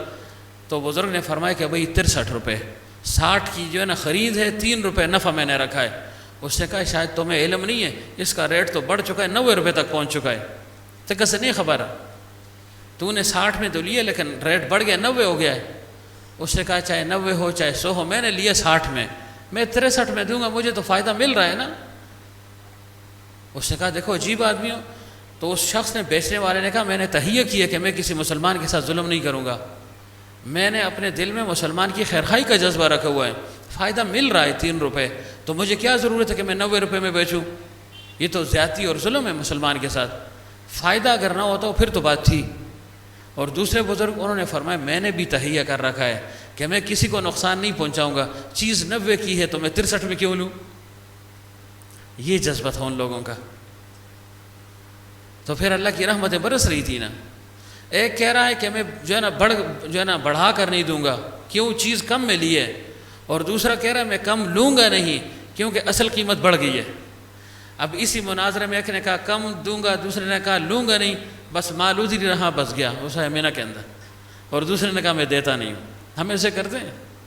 طلاخان کہے گا قرض ہی دی، اگر غلطی سے سن لیا نا کہ بھائی جو ہے نا 500 کی چیز 700 کی ہو گئی ہے، دیکھو قسم تو ولاڑی یہ رجیدہ ماں پہ وہ 100 روپے راوڑ دے تک قوس، یہ ابھی میں لایا ہوں، اس پر میں نے اتنا کرایہ بھی دیا ہے، اتنی بلٹی اس پر آئی ہے، 5000 کی بلٹی آئی ہے، حالانکہ بلٹی تو 100 جو ہے نا سوٹوں پر آئی ہے، یہ ایک کے ساتھ وہ 5000 کو لگاتے ہیں۔ پھر وہ ایک بلٹی کی جو قیمت ہے نا 5000 ہے، 4 ہے، 3 ہے، 2000، اس کو ہر سوٹ پر جو ہے نا یہ لگاتے ہیں۔ وہ بیچارے سادے لوگ ہیں، وہ تو کہتے ہیں یار واقعی ہوگا۔ تو یہ سب دھوکہ دہی ہے۔ تو کم از کم رمضان میں تو دھوکہ دہی سے اپنے آپ کو بچانا چاہیے نا۔ دھوکہ ہے، فراڈ ہے، خیانت ہے، اور سب سے بڑی مسلمان کی خیرخواہی نہیں ہے نا یہ۔ تو جب خیرخواہی نہیں ہے تو وہ کیسے مومن ہے، وہ کیسے امتی ہے؟ جب اس کے ہاتھ اور پاؤں سے اور زبان سے کوئی سالم ہی نہیں ہے، محفوظ نہیں ہے۔ اور اللہ کے حبیب صلی اللہ علیہ وسلم نے فرمایا المسلم من سلم المسلمون من لسانہ ویدہ، کہ حقیقی معنوں میں مسلمان وہ ہے، مومن وہ ہے کہ جس کی زبان سے اور جس کے ہاتھ سے دوسرے انسان محفوظ رہیں۔ کیا مطلب؟ کہ اس مہینے میں کم از کم غیبت سے اپنے آپ کو بچاؤ، کیونکہ زبان کا استعمال بہت آسان ہے، سہل ہے نا۔ چاہے غریب ہے، چاہے تونگر ہے، چاہے فقیر ہے، چاہے اونچی ذات والا ہے، نچلی ذات والا ہے، زبان ہر ایک استعمال کر سکتا ہے، عام ہے۔ تو فرمایا کہ پہلے اس زبان کو جو ہے نا لگام دو، اور جو زیادہ طاقتور لوگ ہیں تو وہ پھر ہاتھ کا استعمال بھی کر لیتے ہیں، تو ہاتھ کو جو ہے نا مؤخر کیا، زبان کو مقدم کر دیا کہ زبان عام ہے۔ غریب آدمی وہ بھی تو زبان چلا سکتے ہیں، گالیاں دے دے کر پھر نس چل سیدھا، یہ کمزوری سڑی بھی کنزلی بھی ادھی ضرور ڈانگی ڈی سی، کہ جو طاقتور ہوتا ہے نا وہ گالیاں نہیں نکالتا، وہ جو ہے نا تھپڑ لگاتا ہے پھر نا، اور کمزور آدمی تو بس وہ گالیاں دے کر بھاگ جاتا ہے نا۔ تو ہر لحاظ سے زبان کی حفاظت کرنی ہے جی۔ رمضان کا مہینہ ہے، اور اللہ کے حبیب صلی اللہ علیہ وسلم نے فرمایا جو پہلے دن کا روزہ رکھ لے، جیسے الحمدللہ ہم سب نے رکھا ہے، تو فرمایا اس پہلے روزے پر، اس روزے رکھنے پر اللہ تعالیٰ اس کے سابقہ تمام گناہوں کو معاف فرما دیتا ہے۔ لیکن شرط وہی ہے ساتھ کہ قاعدے اور ضابطے کے مطابق ہو۔ اگر قاعدہ ابھی تک وہ اختیار نہیں کیا نا تو اب بھی موقع ہے، 23 دن اب بھی ہیں، موقع ضائع نہیں ہوا، ابھی بھی ہے۔ اللہ تعالیٰ کو راضی کرنا تو آسان ہے نا، مخلوق کی رضامندی بڑی مشکل ہے، اور مخلوق کی رضامندی وہ اصل ہے بھی نہیں، کھٹکا رہے گا ساری عمر کے، نہ معلوم دل سے معاف کیا یا نہیں، کسی وقت بدلہ بھی لے سکتا ہے، خود نہ لے کسی اور کے ذریعے سے جو ہے نا بدلہ لے سکتا ہے۔ ایک کھٹکا اور جو ہے نا پریشانی رہتی ہے انسان کو، اور اللہ کے ہاں تو یہ بات نہیں ہے نا۔ اللہ تعالیٰ جو ہے نا اس چیز سے مبرہ ہے، کسی کو معاف کر دیا تو پھر اللہ کو پچھتاوا نہیں ہوتا کہ کیوں معاف کیا، اور نہیں اللہ تعالیٰ کی خدائی میں جو ہے نا بڑھوتری ہوتی ہے کسی کو جو ہے نا معاف نہ کرنے سے، اور معاف کرنے سے اس کی خدائی میں کمی بھی نہیں آتی۔ تو بہرحال اس کا اہتمام کرنا ہے تاکہ یہ روزہ بن جائے۔ کتبہ علیکم، تم پر روزہ فرض کر دیا گیا ہے۔ تو ظاہر ہے روزہ تو مشکل چیز ہے، اللہ تعالیٰ نے آگے تسلی بھی دے دی۔ تسلی کیا دی؟ کما کتب علی الذین من قبلکم، کہ دیکھو یہ حکم بڑا تمہیں مشکل لگ رہا ہے کہ صبح سے شام تک جو ہے نا منہ کو بند رکھنا ہے، اور جماع سے، مباشرت سے، صحبت سے دور رہنا ہے۔ یا اللہ یہ تو بہت مشکل کہا، ہمیں یہ ہوگا کیسے؟ فرمائے نہیں، یہ کوئی اجنبی بات نہیں ہے، کوئی نئی بات نہیں ہے، کوئی نیا حکم نہیں ہے، صرف تمہارے ساتھ مخصوص نہیں ہے، بلکہ تم سے پہلے لوگوں پر بھی روزہ فرض تھا۔ جب کسی کو پتہ چل جائے نا کہ اس مصیبت میں اکیلا ہوں تو ظاہر اس کی تکلیف دگنی ہوتی ہے نا، بلکہ ناقابل برداشت ہوتی ہے، لیکن جب پتہ چل جائے کہ میرے ساتھ اس مصیبت میں اور بھی لوگ گرفتار ہیں تو اس کی وہ مصیبت کم ہو جاتی ہے۔ حضرت اس کی مثال یوں بیان فرماتے تھے کہ جیسے ایک طالب علم ہے، بچہ ہے، اور وہ فیل ہو جائے، اس کو معلوم ہو جائے کہ بھئی میں راسب آ گیا ہوں، فیل ہو گیا ہوں، تو بیچارہ جو ہے نا بڑا دلگیر ہوتا ہے، پریشان کہ یار یہ کیا ہو گیا۔ لیکن اگر اسی وقت کوئی اس کو اطلاع دے دے کہ تیرے ساتھ تیرے باقی جو ہے نا دوست 10 15 20 18 وہ بھی فیل ہو چکے ہیں، تو وہ کہتے چلو خیر یار میں اکیلا نہیں ہوں۔ تو اللہ نے تسلی کا پہلو بھی دے دیا، ورنہ اللہ کو کیا ضرورت تھی تسلی دینے کی؟ بس کہتے کہ بھائی کتب علیکم الصیام جو لعلکم تتقون، نہیں فرمائے کما کتب علی الذین من قبلکم، چونکہ یہ شاق حکم ہے، تمہیں مشکل لگے گا، تمہاری جو ہے نا نفس کی مخالفت ہے، طبیعت کی مخالفت ہے، لہٰذا تم نے پریشان نہیں ہونا، تم سے پہلے لوگوں پر بھی روزہ فرض تھا، اور ایسے فرض تھا کہ ویسا روزہ تو ہم رکھ بھی نہیں سکتے۔ بعض ایسے بھی تھے کہ ان پر سال بھر کا روزہ تھا، سال بھر کا روزہ ہوا کرتا تھا۔ اب دیکھیں عیسیٰ علیہ السلام روزہ رکھتے تھے سال بھر، لیکن کس طریقے سے؟ ایک دن روزہ 2 دن افطار۔ عیسیٰ علیہ السلام کا جو ہے نا طرز اور طریقہ یہ تھا۔ نوح علیہ السلام کا 1 دن روزہ 1 دن افطار۔ داؤد علیہ السلام نہیں، نوح علیہ السلام مسلسل روزے رکھتے تھے، اور صوم داؤدی کیا ہے کہ 1 دن روزہ اور 1 دن افطار، اور عیسیٰ علیہ السلام 1 دن روزہ اور 2 دن افطار۔ اور ہمارے اوپر اللہ نے آسانی فرما دی، پورے 12 مہینے میں صرف 30 دن روزہ ہے بس۔ اور پہلے زمانے کا روزہ مشکل بھی تھا کہ جب کوئی انسان کھاتا رہتا اور جیسے ہی جو ہے نا وہ سو جاتا، مثلا آنکھ لگ گئی بس روزہ شروع ہو جاتا، چاہے وہ جو ہے نا وہ روزہ 24 گھنٹہ کا بنے، چاہے 36 کا بنے، چاہے 40 کا بنے، بس روزہ ہوا کرتا تھا اس کا۔ اور شروع میں اللہ کے حبیب صلی اللہ علیہ وسلم پر اور اس امت پر بھی ایسے ہی روزہ تھا کہ جیسے سابقہ لوگوں پر تھا، لیکن پھر اللہ تعالیٰ نے آسانی فرما دی کہ اس طریقے سے یہ لوگ روزہ نہیں رکھ سکیں گے، تو اللہ نے فرمایا بس صبح سے جو ہے نا طلوع فجر سے لے کر غروب آفتاب تک تم نے کھانے پینے اور مباشرت سے بچنے کی کوشش کرنی ہے، یا بچنا ہے بنیت عبادت، یہ تمہارا روزہ ہو گیا۔ روزے کی کیا تعریف ہے جی؟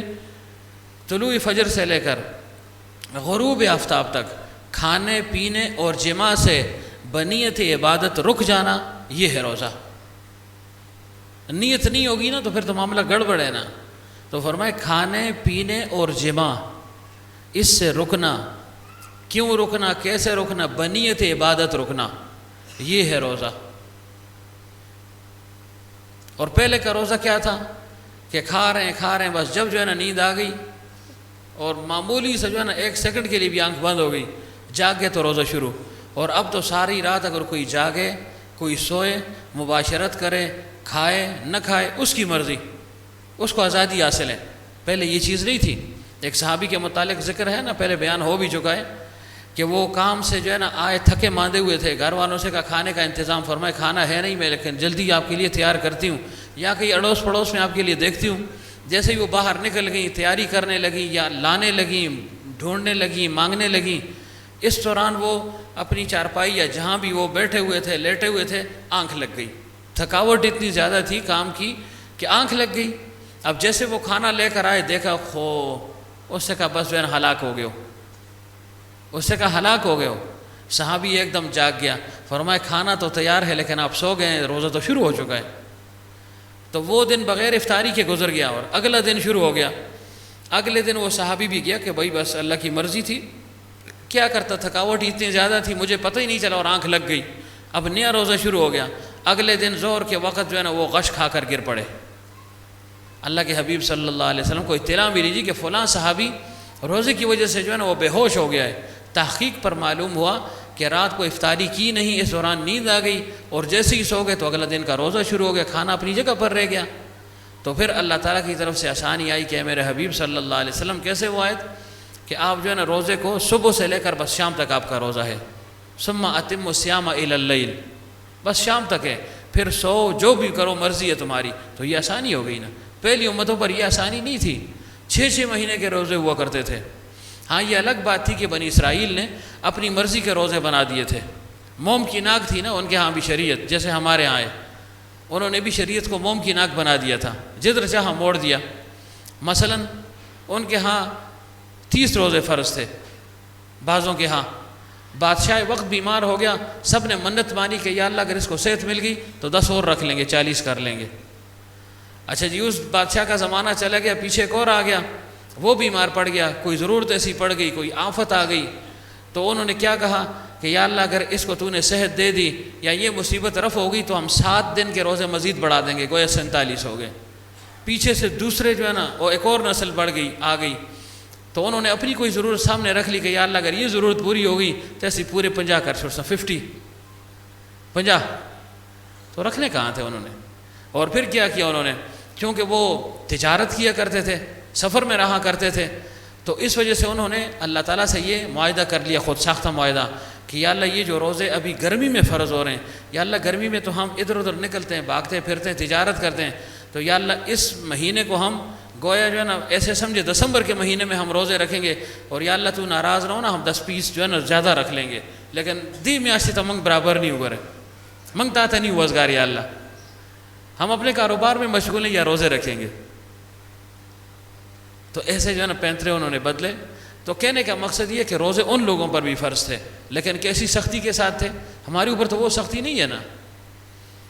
اور پھر آسانی بھی ہے کہ وہ لوگ سال بھر روزے رکھا کرتے تھے، ہم 1 مہینہ رکھتے ہیں، اور اگر جو ہے نا 6 من شوال، اگر جو ہے نا ان روزوں کے بعد کوئی 6 مسلسل روزے رکھ لے یا مسلسل نہ بھی رکھ سکے، شوال کے مہینے میں 1 شوال کے علاوہ باقی 28-29 دنوں میں، عید کے پہلے دن کے علاوہ چھوٹی عید 6 روزے رکھ لے تو فرمایا یہ ایسے گویا پورے سال بھر کے روزے سے رکھ لیے۔ کیوں؟ ہر روزے پر جو ہے نا 10 گنا ملتا ہے نا، من جاء بالحسنۃ فلہ 10 امثالھا، کہ جو 1 نیکی لے کر آئے گا اس کو 10 نیکیاں ملیں گی، یعنی عام تفسیر ہے، باقی تو بغیر حساب بھی ہے، 700 گنا بھی ہے، لیکن عام یہ ہے من جاء بالحسنۃ فلہ 10 امثالھا۔ 1 روزہ رکھا تو 10 روزوں کی عبادت، 30 رکھے تو 300 ہو گئے نا، اب پیچھے رہ گئے 60 دن سال کے پورا کرنے کے لیے، فرمائے 6 رکھ لو تو 60 ہی ہو گئے، 360 روزوں کا ثواب مل گیا۔ گویا ہمیں 36 روزے رکھنے پر پورے سال کا ثواب مل رہا ہے، نڑے ازر سے ہے نا۔ اور وہ سال بھر لگے رہتے تھے اور ساری رات جاگتے تھے، عبادت کیا کرتے تھے، اور کسی کی آنکھ لگ گئی تو بس گیا۔ اور ہمارے لیے کتنی آسانی ہے، اس کے باوجود بھی ہم روزہ نہ رکھے تو اس سے بڑی بدبختی کیا ہو سکتی ہے۔ اسی وجہ سے پیغمبر صلی اللہ علیہ وسلم نے فرمایا جو رمضان میں 4 چیزوں کا اہتمام کر لے۔ 4 چیزیں کیا ہیں؟ کون سی ہے؟ پہلی بارہا بیان ہو چکی ہے، فرمایا جو 4 چیزوں کا اہتمام کرے۔ کون سی؟ فرمایا کہ جو کسی نشاور چیز کا استعمال نہ کرے، ایک بات اس میں یہ ہے نا.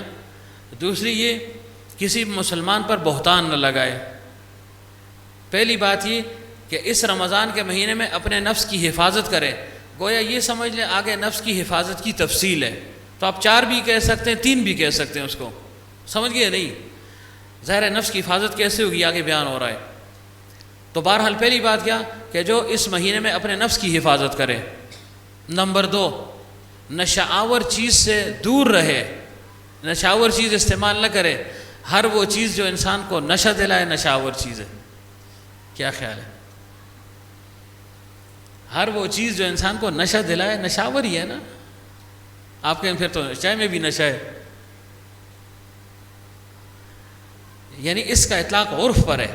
عرف میں لوگ کس چیز کو نشہ کہتے ہیں تو چائے اس سے مستثنا ہو جائے گی. بسم اللہ سمجھتی کہ نا, چائے بھی تو ایک نشہ ہے نا. نہ پئیں تو جو ہے نا آپ گریں گے, آپ میں قوت و طاقت نہیں ہوگی, توانائی نہیں ہوگی, چستی نہیں ہوگی. تو نشہ وہ جو عرف میں نشہ جو ہے نا متعارف نشہ جس کو لوگ نشہ کہتے ہیں. تو بہرحال فرمائے کہ جو اس مہینے میں اپنے نفس کی حفاظت کرے, نشہ آور چیز استعمال نہ کرے, کسی مسلمان پر بہتان نہ لگائے, الزام نہ لگائے, تہمت نہ لگائے. اور نمبر 4, کسی کبیرہ گناہ کا مرتکب نہ ہو. یہ 4 باتیں لازمی ہیں. نشہ آور چیز سے حفاظت کرے, اپنی بہتان لگانے سے اپنے آپ کو محفوظ رکھے, کبیرہ گناہ سے اپنے کو محفوظ رکھے. تو فرمائے کیا ثواب ہے؟ اللہ تعالیٰ ہر رات میں 100 حوروں کے ساتھ اس کا نکاح فرما دیتے ہیں. 100 حوریں. آپ کو تو میرا خیال ایک ملی ہے کہ نہیں ملی ابھی؟ بس اتھا دی ہونے انتظار کرو. اتھا کم بڑا اوکھے 15 لاکھ روپے لگ سی. شفقت کدھر ہے؟ تیری خیر. یہ کہ جی یہاں کی جو ہے نا کیسی لولی لنگڑی ہو, لیکن یہاں کی حور بھی تو مل جائے نا. وہاں کی تو پھر سب جو ہے نا اس میں سب مشترک ہیں, سب کو ملے گی, تخصیص کیا رہی. تو بہرحال فرمائے کہ ان 4 چیزوں کا اہتمام کرے تو 100 حوروں کے ساتھ ہر رات اس کا نکاح کیا جاتا ہے. 100 حوروں کے ساتھ. دنیا میں حضرت فرمایا کرتے تھے ایک شادی کے لیے جو ہے نا انسان کیا کچھ کرتا ہے اور پھر بھی جو ہے نا شادی خانہ بربادی بن جاتی ہے, خانہ آبادی کی بجائے. کچھ خرافات جو ہے نا اس میں داخل ہو جاتی ہیں, اس کی بے برکتی اور اس کی نحوست بھی پھر ظاہر ہو جاتی ہے. تو بہرحال فرمایا یہ اس کو ملے گا. اور دوسرا فرمایا کہ اللہ تعالیٰ اس کو ایسا محل دے گا کہ اگر اس ساری دنیا کو اس میں رکھ دیا جائے تو ایسے معلوم ہو جیسے بکریوں کا باڑا. اب یہ کائنات کتنی ہے, اور ادنا سے ادنا درجے کے جنتی کو جو جنت ملے گی وہ کتنی ہوگی. حضرت فرمایا کرتے تھے this whole universe multiply by 10. اس ساری دنیا کو 10 سے ضرب دے دیں, اتنی ادنا جنتی کو جنت ملے گی جو سب سے جو ہے نا نچلے لیول کا. گویا جو سب سے آخر میں جہنم سے نکلے گا اس کی بھی عجیب جو ہے نا داستان ہے کہ کیسے وہ نکلے گا, کہاں تک پہنچے گا, کیا مطالبہ کرے گا, بالآخر جنت میں داخل ہو جائے گا. تو اس کو کتنی بڑی جنت ملے گی. جیسے یہ کائنات جو ہمیں نظر آ رہی ہے, جو ہم نے پڑھا ہے جغرافیہ میں, اعداد و شمار میں, یہ 10 گنا ہو جائے اتنی بڑی جنت جو ہے نا ادنا آدمی کو ملے گی. اور کم از کم 72 ہو رہے ہیں تو پکی ٹھکی ہیں. اور اگر جو ہے نا روزے کا اہتمام کرے ہر رات میں 100 تو 30 کے بعد کتنی ہو گئیں؟ 3000. اور اس کو جو ہے نا زندگی کے ساتھ پھر ضرب دیتا رہے کہ کتنے سال میں نے روزے رکھے, 40 سال ہیں, 50 ہیں, 30 ہے, 35 ہے, جتنی عمر ہے اس سے 15-14 سال نکال دیں نا, باقی گرما گرم معاملہ اسی. پھر سمجھ گئے نہیں؟ اے تھوڑی جان نکی سی ہے, خیر ہی کرے. چڑی اتنی جان ہے ایسی اچھل دے ہماری شادی ہو جائے جی, بیاہ دی, کوئی دعا کرو, کوئی سبیل کڈو جی. تو کیا عرض کر رہا تھا جی, اتنا جو ہے نا انعام اس کو دیا جائے گا. اور فرمایا کہ جو پہلا روزہ رکھ لیتا ہے اور خوشی کے ساتھ رکھتا ہے, گناہ تو معاف ہو گئے. فرمایا جہنم سے اللہ تعالیٰ اس کو 100 سال کے بقدر دور فرما دیتا ہے. اب یہ رفتار کس کی ہے؟ فرمایا کہ جیسے کوا اپنی جو ہے نا بچپن سے اڑان بھرے اور اپنے بڑھاپے تک اڑتا رہے اڑتا رہے اڑتا رہے, اتنا دور اس کو جہنم سے اللہ تعالیٰ محفوظ فرما دیتا ہے. یعنی جہنم اور اس کے درمیان اتنا فاصلہ آ جاتا ہے. اور یہ کوے کا ذکر اس وجہ سے کیا کہ کوے کی عمر سب سے زیادہ ہوتی ہے. بعض کوے ایسے بھی ہیں کہ ان کی عمر 700 سال اور 1000 سال ہوتی ہے. تو ایک کوا ہے وہ جس کی 700 سال عمر ہے, اور وہ جو ہے نا اڑتا رہے تو اس کی اڑان کتنی ہوگی. 1 منٹ میں وہ کتنی مسافت طے کرتا ہے، 1 گھنٹے میں کتنی مسافت طے کرتا ہے، گویا اللہ تعالیٰ اس کو جہنم سے اتنا دور جو ہے نا فرما دیتا ہے۔ لیکن فرمایا اگر کوئی جو ہے نا اس روزے کی بے حرمتی کر لے، کوئی اس روزے میں اپنے نفس کی حفاظت نہ کرے، نشاور چیز سے اپنے آپ کو نہ بچائے، کسی مسلمان پر بہتان لگا دے اور کبیرہ گناہ کا مرتکب ہو جائے، تو کیا ہوگا؟ اللہ تعالیٰ اس کے 1 سال کے اعمال کو ضائع فرما دیتا ہے۔ وہ بھی عمل ہو تو تب نا، عمل کیے بھی تو ہونا، نہ کیے ہوگا تو ظاہر گناہ پر گناہ ہی ہوں گے۔ تو گویا اپنے نفس کی حفاظت اگر نہ کی، نشاور چیز کو نہ چھوڑا، استعمال کرتا رہا، بہتان لگانے میں مصروف رہا، کبیرہ گناہ کا مرتکب رہا، تو فرمایا اللہ 1 سال کے اعمال حبط کر دے گا، ضائع فرما دے گا۔ اور پھر اللہ کے حبیب صلی اللہ علیہ وسلم نے فرمایا کہ جو کوئی 1 روزہ کھا لے، بہت سے ایسے ہیں محروم ہیں بدقسمت کہ وہ روزے کو کھا لیتے ہیں، یہ خیال ہی نہیں ہے کہ بھئی اللہ کا حکم ہے، نافرمانی ہو رہی ہے، میں کیا کر رہا ہوں۔ تو فرمایا 1 روزہ اگر کوئی کھا لے قصداً ارادتاً، ایک تو بیماری کی وجہ سے وہ تو مستثنیٰ ہے، یا سفر میں ہے وہ مستثنیٰ ہے، فرمایا قصداً ارادتاً بغیر کسی عذر کے 1 روزہ اگر وہ کھا لے، اس 1 روزے کے بدلے میں فرمایا اگر پھر بعد میں وہ سال بھر کے روزے رکھتا رہے، فرمایا اس 1 روزے کی فضیلت اس کو حاصل نہیں ہو سکتی۔ اور پھر فرمایا کہ جو اس 1 روزے کو کھا لے تو اس کے بدلے میں 9 لاکھ سال تک جہنم میں جلے گا، 1 روزے کے بدلے میں۔ ہاں اگر توبہ تائب ہو جائے اور کفارہ اس کا ادا کر دے تو اللہ تعالیٰ سے امید ہے کہ اس کو معاف کر دے گا، کیوں؟ توبہ شرط ہے نا، حقوق میں سے یہ چیز کہ روزہ کسی نے کھا لیا ہے، قصداً ارادتاً کھائے تو 60 مسلسل روزے رکھے گا، جتنے روزے کھائے ہیں وہ الگ سے رکھنے پڑیں گے، تو پھر اللہ تعالیٰ اس کو معاف کر دے گا۔ تو یہ آ گئی نا ذہن میں بات کہ اگر رکھتے ہیں تو کیا ملتا ہے، نہیں رکھتا تو کیا ملتا ہے، پھر کتنی سزا ملے گی اس کو۔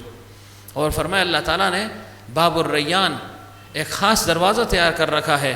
صدیق اکبر رضی اللہ عنہ نے پوچھا، صحابہ نے پوچھا اللہ کے رسول صلی اللہ علیہ وسلم اس سے کون گزرے گا؟ فرمایا اس سے روزہ داروں کو گزارا جائے گا۔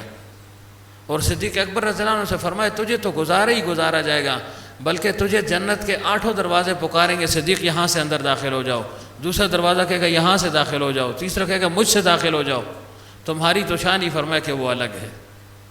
تو یہ جو ہے نا ساری چیزیں اس ہمارے لیے گویا تیار کی جا رہی ہیں، اب اس پر عمل کرنا نہ کرنا وہ میرے اور آپ کے ہاتھ میں۔ اب دیکھیں کتنی جو ہے نا بابرکت مہینہ حضرت فرمایا کرتے تھے جو ہے نا اللہ کی رحمت بارش کی طرح برستی ہے، گویا یہ سیزن ہے، جیسے آپ لوگوں کا سیزن ہے نا دکانداروں کا وغیرہ وغیرہ کا، یہ میں سب کہتا ہوں تاکہ سمجھانے کے لیے، تنقید مقصود نہیں ہے، اور اگر تنقید ہو بھی تو ظاہر اصلاح کے لیے آئے ہیں نا، تربیت ہے نا۔ اب تربیت میں ایک شخص کہنے چاہیے مجھ پر تنقید نہیں ہونی چاہیے، مجھے پروٹوکول کے ساتھ اللہ تک پہنچایا جائے، ایسے نہیں ہو سکتا۔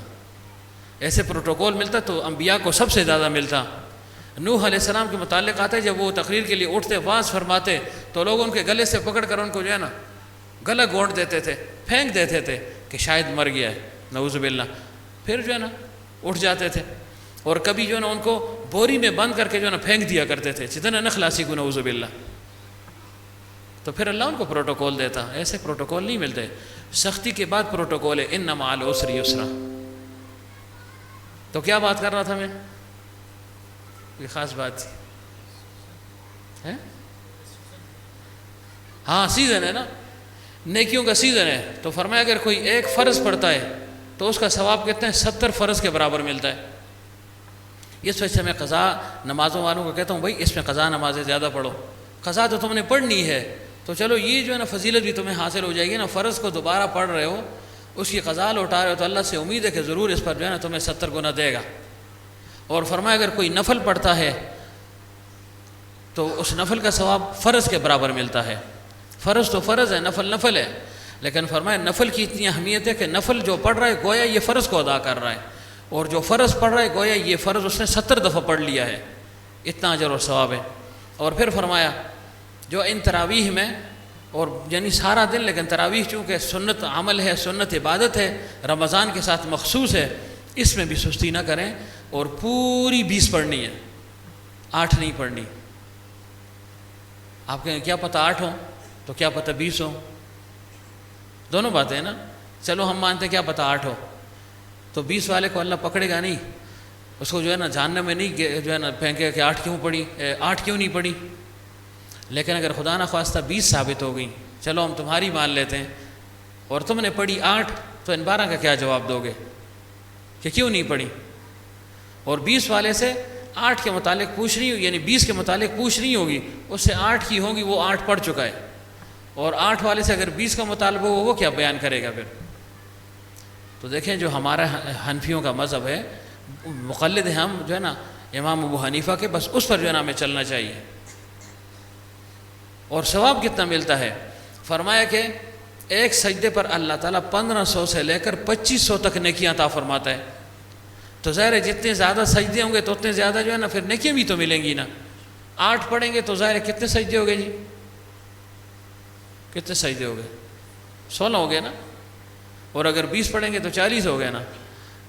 ہاں جی 20 رکعت پڑھیں گے تو 40 ہو گئے نا. تو اب جو ہے نا 40 سجدوں کا ہمیں جو ہے نا نفع چاہیے، یا جو ہے نا 16 کا چاہیے؟ خود انسان اپنے جی متعین کر لے نا کہ بھئی ادھر جو ہے نا کیا مل رہا ہے اور ادھر کیا مل رہا ہے. تو فرمائے 1500 سے لے کر 2500 تک نیکیاں اللہ تعالیٰ عطا فرماتا ہے. اور پھر فرمایا روزہ دار کا سونا، فرمایا یہ عبادت ہے. ورے یہ سینا نہیں یار ساری داڑھی سوتے رہو اتھا ہو تو سنگ میں نیندر دساں کی ہوندی ہے؟ کیا خیال ہے اسد؟ اتھا آنا پیسے یہ نہیں ہوتا کام. ندیم تو کی ہیں رس کے ہیں پھنس گئے ہوتے تربی داڑے نا. عورت سونا تو ہے، سونا ہم کم نہیں کرتے، ذرا یہ کہ ہم تقسیم کرتے ہیں ٹکڑوں میں جو ہے نا پورا کر دیتے ہیں اس کو. تو فرمایا کہ روزہ دار کا سونا یہ عبادت ہے. حالانکہ یہ سونا عبادت کس کے ساتھ مخصوص ہے؟ عالم کے ساتھ. نوم العالم عبادت. لیکن یہاں پر عالم کو اور غیر عالم کو رمضان کی برکت سے اکٹھا کر دیا، جمع کر دیا کہ روزہ دار کا سونا وہ عبادت ہے.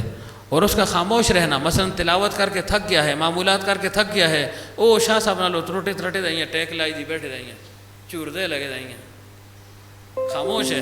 تو فرمائی یہ خاموشی اس کے لیے تسبیح ہے.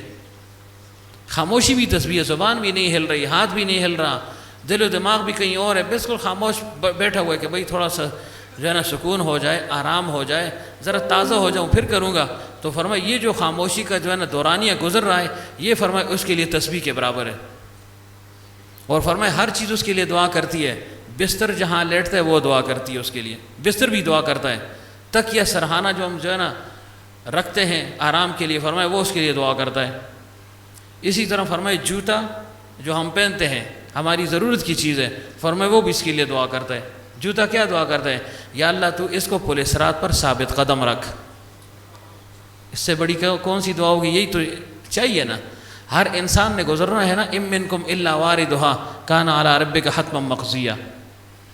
اور پھر لوٹا، یا چلو ٹوٹی ہے لوٹا ہے، پہلے زمانے میں یہ چیزیں تھی، اس سے وضو کرتا ہے تو یہ بھی اس کے لیے دعا کرتا ہے. یہ لوٹا بھی وہ کیا کہتے ہیں؟ یا اللہ اس نے اس پانی کے ذریعے سے اپنے ظاہر کو نجاست سے پاک کر دیا، یا اللہ تو اس کی ہر برائی اور ہر گناہ کو اس سے مٹا دے اور معاف کر دے اس کو. اور مسجد اور مرکز جہاں یہ عبادت کرتا ہے وہ اس کے لیے کیا دعا کرتے ہیں؟ یا اللہ اس کی قبر کو تو جو ہے نا منور فرما دے. تو دعائیں ہی دعائیں ہیں. فرمائے مچھلیاں اس کے لیے دعا کرتی ہیں، بحر و بر کی جو ہے نا ساری مخلوق اس کے لیے دعا کرتی ہے، فرشتے اس کے لیے دعا کرتے ہیں. اور اللہ تعالیٰ تو ظاہر انسان کی طرف متوجہ ہے ہی. تو گئے یہ نیکیوں کا سیزن ہے، اس کو لینے کی کوشش کریں اور گناہوں سے اپنے آپ کو بچائیں. کبیرہ گناہ کا ارتکاب کیا ہے؟ خصوصیت کے ساتھ اس کو کچھ نہ ہو، بڑا مشکل ہے. اس پہ سے نہ ہو جی اسرار وہی نہ دیکھیے بلکہ گزارا کہ دیکھو کبیرہ گناہ کا کہا ہے نا، جو کبیرہ گناہ کا مرتکب ہو. تو کبیرہ گناہ زنا تو نہیں ہے صرف نا، لواطت ہی تو نہیں ہے، مجزنی ہی تو نہیں ہے، یہ بھی تو کبیرہ گناہ ہے نا کہ میں اللہ تعالیٰ کی تخلیق میں جو ہے نا اس میں تغیر کر رہا ہوں. اور یہ علی الاعلان گناہ ہے، یہ علی الاعلان بغاوت ہے. اور اللہ کے حبیب صلی اللہ علیہ وسلم نے فرمایا کل امتی معافن الا المجاہر، میری امت کا ہر شخص بخشا جائے گا لیکن جو علی الاعلان اعلانیہ گناہ کر رہا ہو فرمایا اس کی بخشش نہیں ہے. تو یہ اعلانیہ گناہ ہے نا، میں کر رہا ہوں. اللہ کے حبیب صلی اللہ علیہ وسلم نے فرمایا یہود و نصارہ کی مخالفت کرو، داڑیاں بڑھاؤ، مونچھوں کو کترواؤ. اور میں کہتا ہوں نا میں تو بڑی بڑی مچھا رہا سمجھ جانا نا تو رچ ہے, تو رچ ہے, دی ہوئی لے ہوئی. یہ اگر یہ مردانگی کی دلیل ہوتی تو انبیاء سے بڑھ کر مرد کون ہو سکتا ہے؟ رجال تو وہ ہے نا,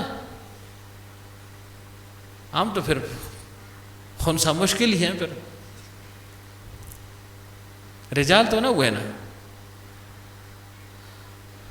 تو رجال کون ہے کہ جن کی داڑیاں ہوں نا, اور سنت کے مطابق ہوں, پوری ایک مشت و دلدار سنیں, کم از کم رمضان بچ اس کو کچھ نہ ہو. چلو رمضان کے اس گناہ سے تو بچ جائیں گے نا, گناہ تو گناہ ہے, غیر رمضان میں وہ پھر بھی گناہ ہے. لیکن ایک شخص جو ہے نا باہر گلی کوچے میں کوئی جو ہے نا زنا کا ارتکاب کر لے تو گناہ تو پھر بھی ہے, لیکن اگر وہ مسجد اور محراب میں آ کر گناہ کرنے لگ جائے تو آپ کیا کہیں گے اس کو؟ ظاہر ہے ہر ایک اس کو برا کہے گا, یار یہ تو کافر ہو گیا ہے, مسجد میں گناہ کر رہا ہے. ہر گناہ تو وہی ہے جو باہر بھی کر رہا ہے. تو اس وجہ سے باقی مہینے بھی اللہ ہی کے ہیں, لیکن اس کو خصوصیت کے ساتھ اللہ نے فرمایا میرا مہینہ ہے. تو ظاہر ہے جیسے اللہ کی عظمت ہم پر لازم ہے, ایسے اس مہینے کی عظمت بھی ہم پر لازم اور ضروری ہے. تو اس وجہ سے داڑھی والوں کو خصوصیت کے ساتھ یہ جو ہے نا تلقین کی جاتی ہے, نصیحت کی جاتی ہے, التجا کی جاتی ہے کہ بھائی اس ایک مہینے میں عید کے تیسرے دن تک اس کے ساتھ گزارا کر لو, کچھ نہ کہو. کم از کم یہ ہے کہ روزہ جب رکھو گے تو تمہیں اطمینان بھی حاصل ہوگا. 10-20 دن کے بعد تمہیں خود بھی محسوس ہوگا کہ میں مسلمان اب ہوں یا پہلے تھا, یہ آپ کو احساس ہو جائے گا. ورنہ مسلمانی کس چیز کا نام ہے؟ میں تو یہ حیران ہوں, ہم کس کو کہتے ہیں مسلمانی؟ اسلام کے لبادے میں نہ ہو تو مسلمان ہے, پھر پہچان ہی ہم نے اپنی گم کر دی ہے نا. اب تو مجھے تعارف کرنا پڑتا ہے میں مسلمان ہوں. کیوں؟ میرا تعارف میں خود گم کر چکا ہوں, ورنہ تعارف کی ضرورت ہی کیا ہے؟ یہ تعارف ہے نا انسان کا, پہچان ہے, علامت ہے. کوئی پیغمبر ایسا نہیں گزرا جس کی داڑھی نہیں تھی, سب کی تھی. دیکھیں صحابہ میں سے ایسے بھی تھے بعض صحابہ کہ ایک صحابی ایسا تھا اس کا صرف ایک بال تھا, ایک یو وقتو, صرف یو. وہ روزانہ اس کو جو ہے نا تیل لگاتے, اس کو کنگھی کرتے. خندہ خبر تھا کہ نا یو وقت دے ہر سڑی بچائے لڑے کا دا بد احکاری کا سر, لیکن نہیں اس ایک کا اتنا اہتمام فرماتے. اس کو جو ہے نا کنگھی کرتے, تیل لگاتے اور پھر اس کو چومتے. اور اللہ کے حبیب صلی اللہ علیہ وسلم کی یہ ادا تھی, داڑھی مبارک کو لے کر چوم لیتے تھے. تو اس سنت پر عمل کون کر سکے گا؟ ظاہر ہے عاشق تو وہ ہے کہ جو ہر بات کو لے نا, متبع سنت ہے. تو ظاہر ہے یہ سنت تو ہم محروم ہو گئے سے نا, جس کی داڑھی نہیں ہے وہ اس سنت پر کیسے عمل کرے گا؟ اللہ کے حبیب صلی اللہ علیہ وسلم اس کو ایسے یعنی سونگنا جس کو کہتے ہیں, اس کے لیے متبادل کوئی مناسب لفظ نہیں ہے. اس کو جو ہے نا ایسے خوشبو مبارک اس کی لے لیتے, بینی مبارک سے, ناک جس کو ہم کہتے ہیں, اور پھر اسے چوم لیتے تھے. تو یہ شرف کس کو حاصل ہوگا؟ جس کی ہوگی تو حاصل ہوگا نا, نہ ہوگی تو کیسے پھر چمسی ہو کھاڑی کو یہ چھکتا رہی سی تروند رہی کھاڑی. تو دیکھیں جن کی نہیں ہے وہ عزم کر لیں, جن کی کم ہے وہ بڑھانے کی کوشش کریں, ورنہ عمل غارت ہو جائے گا. دیکھیں یہ لایانی عمل ہے نا, یہ اسراف نہیں ہے, یہ تبذیر ہے. بے موقع بے محل ایک عمل انسان کر رہا ہے. اگر ایک پیسہ بھی لگتا ہے نا, آپ کہتے ہیں یار ایک بلیڈ ہی لگے 50 روپیہ کا, ایک پیسہ بھی اگر لگے اس کی بھی پوچھ ہوگی. کیوں؟ غیر محل میں لگا رہے ہیں, حرام کا ارتکاب کر رہے ہیں, ناجائز جگہ پر استعمال ہو رہا ہے. تو کتنے گناہ اس میں شامل ہو گئے. علل اعلان بغاوت ہے, یہ سنت کا یعنی تمسخر بھی ہے, علل اعلان گناہ بھی ہے, دوسروں کو دعوت بھی ہے, اس پر جرت بھی ہے کہ میں کر رہا ہوں, کون مجھے روک سکتا ہے. اور ہر نیک عمل کے ساتھ یہ برا عمل لگا ہوا ہے, چاہے آپ نمازیں پڑھیں, چاہے آپ تہجد پڑھیں. ظاہر داڑھی جب ایک دفعہ کاٹ دی مثلا اور ارادہ نہیں ہے تو بڑھتے بڑھتے تو مہینہ لگے گا نا. تو ہر برے عمل یعنی ہر نیک عمل کے ساتھ یہ برا عمل لگا ہوا ہے. اس وجہ سے اگر اپنی عبادت کی, اپنے نوافل کی قبولیت چاہتے ہیں تو اس قبیح عمل کو اور اس قبیح حرکت سے توبہ طائب ہو جائیں. بڑی احتیاط کی ضرورت ہے. غالباً ہارون رشید رحمۃ اللہ علیہ کے متعلق آتا ہے, میں نے داڑھی کے مفصل بیان میں یہ ذکر کیا تھا, میرے ذہن میں نہیں ہے. جمال مسلم میں شاید یہ بات لکھی ہوئی ہے کہ یہ جو جگہ ہے نا, اس کو کیا کہتے ہیں, منکب, یہ بعض کہتے ہیں اس کے ہٹانے کی گنجائش ہے. یہ نچلے ہونٹ کے سائڈوں پہ یہ جو جگہ ہے, یہ جو نا ریش بچہ, اچھا یہ اس کو کاٹنے کی اجازت نہیں ہے.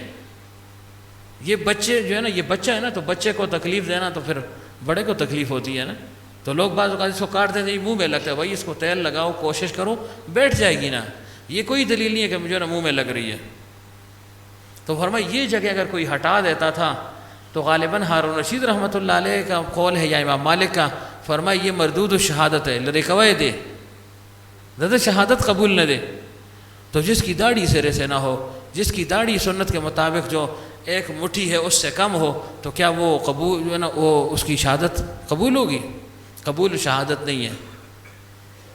دیکھیں ہم اس پر بالکل توجہ نہیں کرتے، ڈھیروں اعمال ہم کرتے ہیں. آپ میں سے کتنے لوگ ہیں کہ ان کو اللہ تعالیٰ نے حج کی شہادت نصیب فرمائی ہوگی؟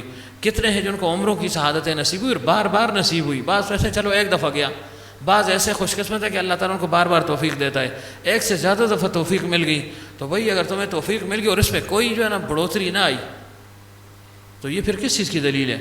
حضرت فرمایا کرتے تھے اگر حج اور عمرہ کرنے کے بعد انسان کی سابقہ زندگی میں کوئی فرق نہ آئے تو وہ سمجھ جائے کہ میرے یہ عمرہ اور یہ حج قبول نہیں ہے. تو ظاہر قبولیت کی علامات ہوتی ہیں نا. اور یہ تو میں پہلے آپ کو سنا چکا ہوں، بعض بزرگوں کے مکاشفات ہیں اور وہ حقیقت ہوتے ہیں، حجت ہو یا نہ لیکن حقیقت ضرور ہوتے ہیں. اور جو ماننے والا ہوتا ہے اس کے لیے ہر ایک بات حجت ہے. پھر کون سے بزرگ تھے جی؟ غلام حبیب نقشبندی صاحب رحمۃ اللہ علیہ. فرمایا میں ایک دفعہ روزہ اقدس پر حاضر ہوا، پرانا زمانہ تھا جی، اب وہ سنتے ہیں نا تو عجیب کیفیت بنتی ہے، یا اللہ وہ تو خوش قسمت لوگ تھے، پتہ نہیں ہم کیسے بدبخت نکل آئے، اور آگے اللہ جانے جو ہے نا کیا بدبختی ہوگی. وہ عمرے میں جو ہے نا پرنسپل صاحب کے بڑے بھائی اللہ تعالیٰ ان کو صحتیاب رکھے، تو وہ فرمایا کرتے تھے وہاں کہ بھائی ایسا بھی ایک وقت آئے گا نا کہ یہاں سے یہ احد تک جو ہے نا یہ خانہ کعبہ اور اس کے جو ہے نا حدود پھیل جائیں گی، لوگوں کو دیکھنے کی تمنا ہوگی، لوگ پھر ریل پر جو ہے نا چل کر صرف دیکھیں گے کہ یا اللہ ہمیں یہ مل جائے کہ ہم دیکھ لیں. تو میں نے کہا واقعی اگر اور نہیں تو 2-3 سال کے دوران دیکھنے کی جو ہے نا کسی کو توفیق ہی نہیں ملی، اور پھر جب رش بڑھ جائے تو پھر کیا ہوگا. تو وہ تو آسانی کا زمانہ تھا، لوگ جا کر روزہ اقدس کے سامنے بالکل مواجہ کی طرف منہ کر کے، جو آداب میں سے کہ قبلے کی طرف پشت کر کے، روزہ اقدس کی طرف منہ کر کے کھڑے ہو جاؤ، مانگو جو بھی ہے، جو بھی تم نے کرنا ہے. اب تو وہ چیز ہی نہیں ہے. اب جائیں گے ایسے کر کے تو انسان کو بڑا عجیب سا لگتا ہے، وہ پیاس نہیں بجھتی جی. آپ کہیں گے میرے باہر سے بڑا جذبہ ہوگا، جو نیا آدمی ہے نا وہ کے تو اور ہی جذبات ہوتے ہیں نا، ایسے جاؤں گا، ایسے کھڑا ہوں گا، یوں کروں گا. وہاں جائے تو آگے کچھ اور ہی منظر ہو کہ بھائی یوں ایسے ترچھا تم نے گزرنا اور 1 سیکنڈ کے لیے اگر کھڑے ہو گئے تو کافر ہو جاؤ گے ایسے. ہاں کفر کا فتویٰ بالکل ریڈی تیار، یلا یلا رخ ضرور کے گئے، یہ مطلب ہے. تو وہ فرماتے ہیں وہ پرانا زمانہ تھا کہ میں مواجہ شریف کے پاس کھڑا ہو گیا اور دل میں یہ سوچنے لگا، غیر اختیاری طور پر یہ خیال میرے دل میں آیا کہ اللہ کے حبیب صلی اللہ علیہ وسلم نے فرمایا جو دور سے مجھ پر درود بھیجتا ہے مجھ تک پہنچایا جاتا ہے، ابلغتہ، اور جو قریب سے پڑھتا ہے تو میں خود اس کو سنتا ہوں. تو پتہ نہیں سنتے بھی ہیں، اور فرمایا میں تمہارے سلام کا جواب بھی دیتا ہوں. یہ کہنے کا مقصد کہ جو سلام پیش کرتا ہے میں سلام کا جواب بھی دیتا ہوں. تو فرمایا یہ تو عقیدہ تو ہے میرا کہ سلام کا جواب دیتے ہیں، لیکن پتہ نہیں ہر ایک کو دیتے ہیں یا نہیں دیتے، کس انداز میں دیتے، کیا ہوتا ہے. فرمایا میں اسی جو ہے نا سوچ و فکر میں تھا تو اللہ تعالیٰ نے مجھ پر ایک جو ہے نا کیفیت طاری کر دی، اور اللہ تعالیٰ نے مجھ پر یہ بات منکشف کر دی کہ اللہ کے حبیب صلی اللہ علیہ وسلم فرماتے ہیں ہاں میں ہر ایک کو سلام کرتا ہوں، ہر ایک کے سلام کا جواب بھی دیتا ہوں، لیکن ہر ایک کو نہیں دیتا ہوں. فرمایا اس کو میں جواب دیتا ہوں جو میری سنت کا اتباع کرتا ہے. اور فرمایا کہ جو خصوصیت کے ساتھ یہ فرمایا کہ جو میری اس داڑھی کی سنت کا مذاق اور تمسخر اڑا کر آتا ہے، یعنی گویا اس کا اہتمام نہیں کرتا، فرمایا ان کو تو سلام درکنار میں ان سے منہ ہی پھیر دیتا ہوں. سلام تو درکنار کہ میں خوش ہو رہا ہوں مجھے سلام کا جواب ملے گا، چاہے میں سنوں یا نہ، لیکن عقیدہ ہمارا یہی ہے. تو فرمایا سلام کا جواب تو درکنار میں منہ ہی اس سے جو ہے نا پھیر دیتا ہوں، اور میں خوش ہو رہا ہوں جی میں نے عمرہ کیا، میں نے حج کیا، میں نے کمال کر دیا. تو وہی پہلے ان چیزوں پر جو ہے نا توجہ دو نا، کہ تاکہ انٹری کا جو ہے نا وہ جو طریقہ ہے پاسپورٹ تو قبول ہو نا. ویسے تو ہم قبول ہو گئے ہیں جسمانی طور پر، لیکن قلباً جو ہے نا ہم قبول ہیں یا نہیں، اللہ تعالیٰ راضی ہے یا نہیں، اللہ کے حبیب صلی اللہ علیہ وسلم ہماری آمد پر راضی ہے یا نہیں، یہ اصل چیز ہے نا. تو اس لیے کہتا ہوں چونکہ یہ گناہ عام ہے اور اس کو ہم روزانہ کی بنیاد پر کریں گے اور عید رات میں تو لازماً کریں گے، تو اس وجہ سے کہتا ہوں کہ یہ جو مہینہ چل رہا ہے کچھ عبادت کی ہے، آئندہ اللہ توفیق دے تاکہ کم از کم وہ عبادت ہمارے پاس محفوظ تو رہے، اور یہ اس وعید میں نہ ہے کہ جو کبیرہ گناہ کا ارتکاب کرے اس کے اعمال حبط ہو جائیں گے، اس کو اللہ تعالیٰ جہنم میں پھینک دے گا، وہ سال بھر کے روزے رکھتا رہے کچھ فائدہ نہیں ہوگا، تاکہ اس سے ہم نکل جائیں۔ دیکھیں نشہ ہے اس کو جو ہے نا چھوڑنا آسان ہے، کوئی چھوڑنا چاہے تو، بہتان ہے زبان کو بند کر سکتے ہیں، لیکن کبیرہ گناہ اب اس کی تفصیل ہے نا، کبائر کون کون سے ہیں؟ اب داڑھی کو موڑنا کٹانا یہ کبیرہ گناہ ہے، کیوں؟ اس کا درجہ واجب کا ہے، سنت موقدہ واجب کا درجہ یہ رکھتا ہے۔ تمام انبیاء کا یہ طرز رہا ہے، تمام جتنے بھی صلحاء ہیں، صالحین ہیں، تابعین ہیں، صحابہ ہیں، کسی سے بھی یہ ثابت نہیں کہ داڑھی مبارک نہیں تھی اور ایک مٹھی سے کم تھی، یہ کہیں ثابت نہیں ہے۔ یہ تو ثابت ہوگا کہ لمبی لمبی تھی، یہ نہیں ہوگا کہ بالکل چھوٹی چھوٹی تھی، یہ کہیں بھی ثابت نہیں ہے۔ تو اس وجہ سے اس گناہ سے اپنے آپ کو بچانا ہے، ورنہ اس کا اثر پوری جو ہے نا زندگی پر پڑ رہا ہے، ہر ایک عمل پر پڑ رہا ہے۔ پھر دیکھیں سب سے بڑی بات، آخری بات کر لوں، کہ انسان جو بھی گناہ کرتا ہے نا اس کا ایک دورانیہ ہوتا ہے، وہ گناہ ختم ہو جاتا ہے۔ مثلا میں جھوٹ بولتا ہوں، کب تک بولتا رہوں گا؟ جب تک کوئی سننے والا ہے میں بولتا رہوں گا، جب وہ گیا میں گیا بات ختم۔ اللہ نہ کرے کوئی زنا میں مبتلا ہے تو جب تک زنا کر رہا ہے تو گناہ ہے، زنا سے فارغ ہو گیا تو بس گناہ ختم ہو گیا، اس کی نحوست ہے، عذاب ہے، لیکن وہ گناہ اس کا تسلسل ختم ہو گیا۔ لیکن یہ ایسا گناہ ہے اس کا تسلسل ختم نہیں ہوتا۔ خدا نہ خواستہ ایک شخص مرنے سے پہلے اس کی داڑھی پوری نہ ہو سنت کے مطابق اور وہ دنیا سے چلا جائے تو اس بدعملی کو لے کر قبر میں جا رہا ہے، اس بدعملی کو لے کر جا رہا ہے، اور پھر وہاں جب اللہ کے حبیب صلی اللہ علیہ وسلم کا تعارف ہوگا، پوچھا جائے گا کہ ان کے بارے میں تمہارا کیا خیال ہے، تو یہ کیا جواب دے گا؟ اللہ کے حبیب صلی اللہ علیہ وسلم کو پیش فرمایا جاتا ہے یا حجابات درمیان سے ہٹائے جاتے ہیں، جو بھی ہے قدر مشترک دکھائی دینا ہے، تو یہ کیا کہے گا؟ کیا اللہ کے حبیب صلی اللہ علیہ وسلم کی ریش مبارک ایسی تھی؟ یہ جواب کیا دے گا؟ پہلے یہ تو سوچے نا۔ ظاہر ہے دوسرا کسی کے ساتھ اپنی مطابقت کرتا ہے نا کہ میں ان سے ہوں جی، میرا ان کے ساتھ تعلق ہے، تو ظاہر ہے شکل و صورت بھی تو ویسی ہونی چاہیے نا، شکل و صورت بھی تو ویسی ہونا۔ اب میں کہوں جی میں جو ہے نا دیندار بزرگوں کے ساتھ میرا تعلق ہے جی، فلاں بزرگ کے ساتھ مثلا میرا تعلق ہے، تو لوگ کہیں گے بھائی بزرگ تو یوں تھا اور اس کو دیکھو۔ تو اللہ کے حبیب صلی اللہ علیہ وسلم نالا نہیں ہوں گے، رنجیدہ نہیں ہوں گے، یہ اچھا امتی ہے، دعویٰ کر رہا ہے امتی امتی محمدی محمدی، اور اس کی شکل و صورت کو دیکھو۔ تو چونکہ یہ ایسا بدترین گناہ ہے کہ ہمارے ساتھ قبر میں بھی جا رہا ہے، تو وہاں تو اس کا کوئی جو ہے نا مداوع نہیں ہو سکتا نا، کہ وہاں پھر ہم دعائیں کریں یا اللہ داڑھی کو بڑھا دے، نہیں بڑھے گی۔ تو جب ایسا جو ہے نا اس کا زہر ایسا پھیلا ہوا ہے، لہٰذا ابھی سے اللہ نے موقع دیا ہے اور رمضان کا خاص مہینہ ہے، رحمتوں کا نزول ہو رہا ہے، لہٰذا اس میں صدق دل سے توبہ طائب ہو جائیں کہ یا اللہ آئندہ کے لیے داڑھی کو بڑھاؤں گا، میں نہ کٹاؤں گا، نہ جو ہے نا منڈواؤں گا، بلکہ اس کو میں بڑھاتا رہوں گا، یہاں تک کہ ایک مشت ہو جائے، ایک مٹھی، اور اس کے آگے اگر رکھنا چاہے تو اس کی بھی گنجائش ہے۔ ہاں ذوقی باتیں ہو سکتی ہیں، باقی باتیں بھی ہیں، اس کی طرف میں نہیں جاتا ہوں۔ تو سمجھ گئے جی؟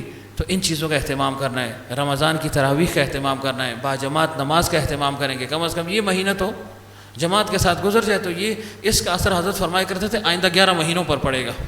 جو بھی عمل اس میں ہم کریں گے اور استقامت کے ساتھ کریں گے تو اللہ تعالیٰ سے امید ہے کہ باقی 11 مہینوں میں اس عمل کی انسان کو توفیق ملتی رہے گی، اور جہاں ختم ہوتا وہاں جائیں۔ کوشش یہ نہ کریں کہ بھائی چھوٹی صورتوں والے دیکھیں یا گھر میں پڑھوں، نہیں، مسجد میں جا کر پڑھیں، اگر بیٹھ نہیں سے کھڑے نہیں ہو سکتے بیٹھ کر پڑھ لیں نا، کرسی پر بیٹھ جائیں، زمین پر بیٹھ جائیں، اس میں تو یہ گنجائش بھی ہے نا، کھڑا ہونا فرض تو نہیں ہے۔ تو مطلب کیا ہے کہ انسان بہانہ نہ کرے، ڈھیلا ڈھالا جو ہے نا اپنے آپ کو چھوڑے گا تو شیطان اس پر جو ہے نا سوار ہو جائے گا، غالب ہو جائے گا، اور ظاہر ہے جب چھوٹے موٹے شیاطین سوار ہو گئے تو نفس نے تو ویسے بھی سوار ہونا ہے انسان کے اوپر۔ تو اللہ تعالیٰ ہمیں صحیح معنوں میں قاعدے اور ضابطے کے مطابق روزہ رکھنے کی توفیق عطا فرمائے۔ وآخر دعوانا ان الحمدللہ رب العالمین۔ ذکر کر لیں جی، اللہ اللہ اللہ اللہ اللہ اللہ اللہ اللہ اللہ اللہ اللہ اللہ اللہ اللہ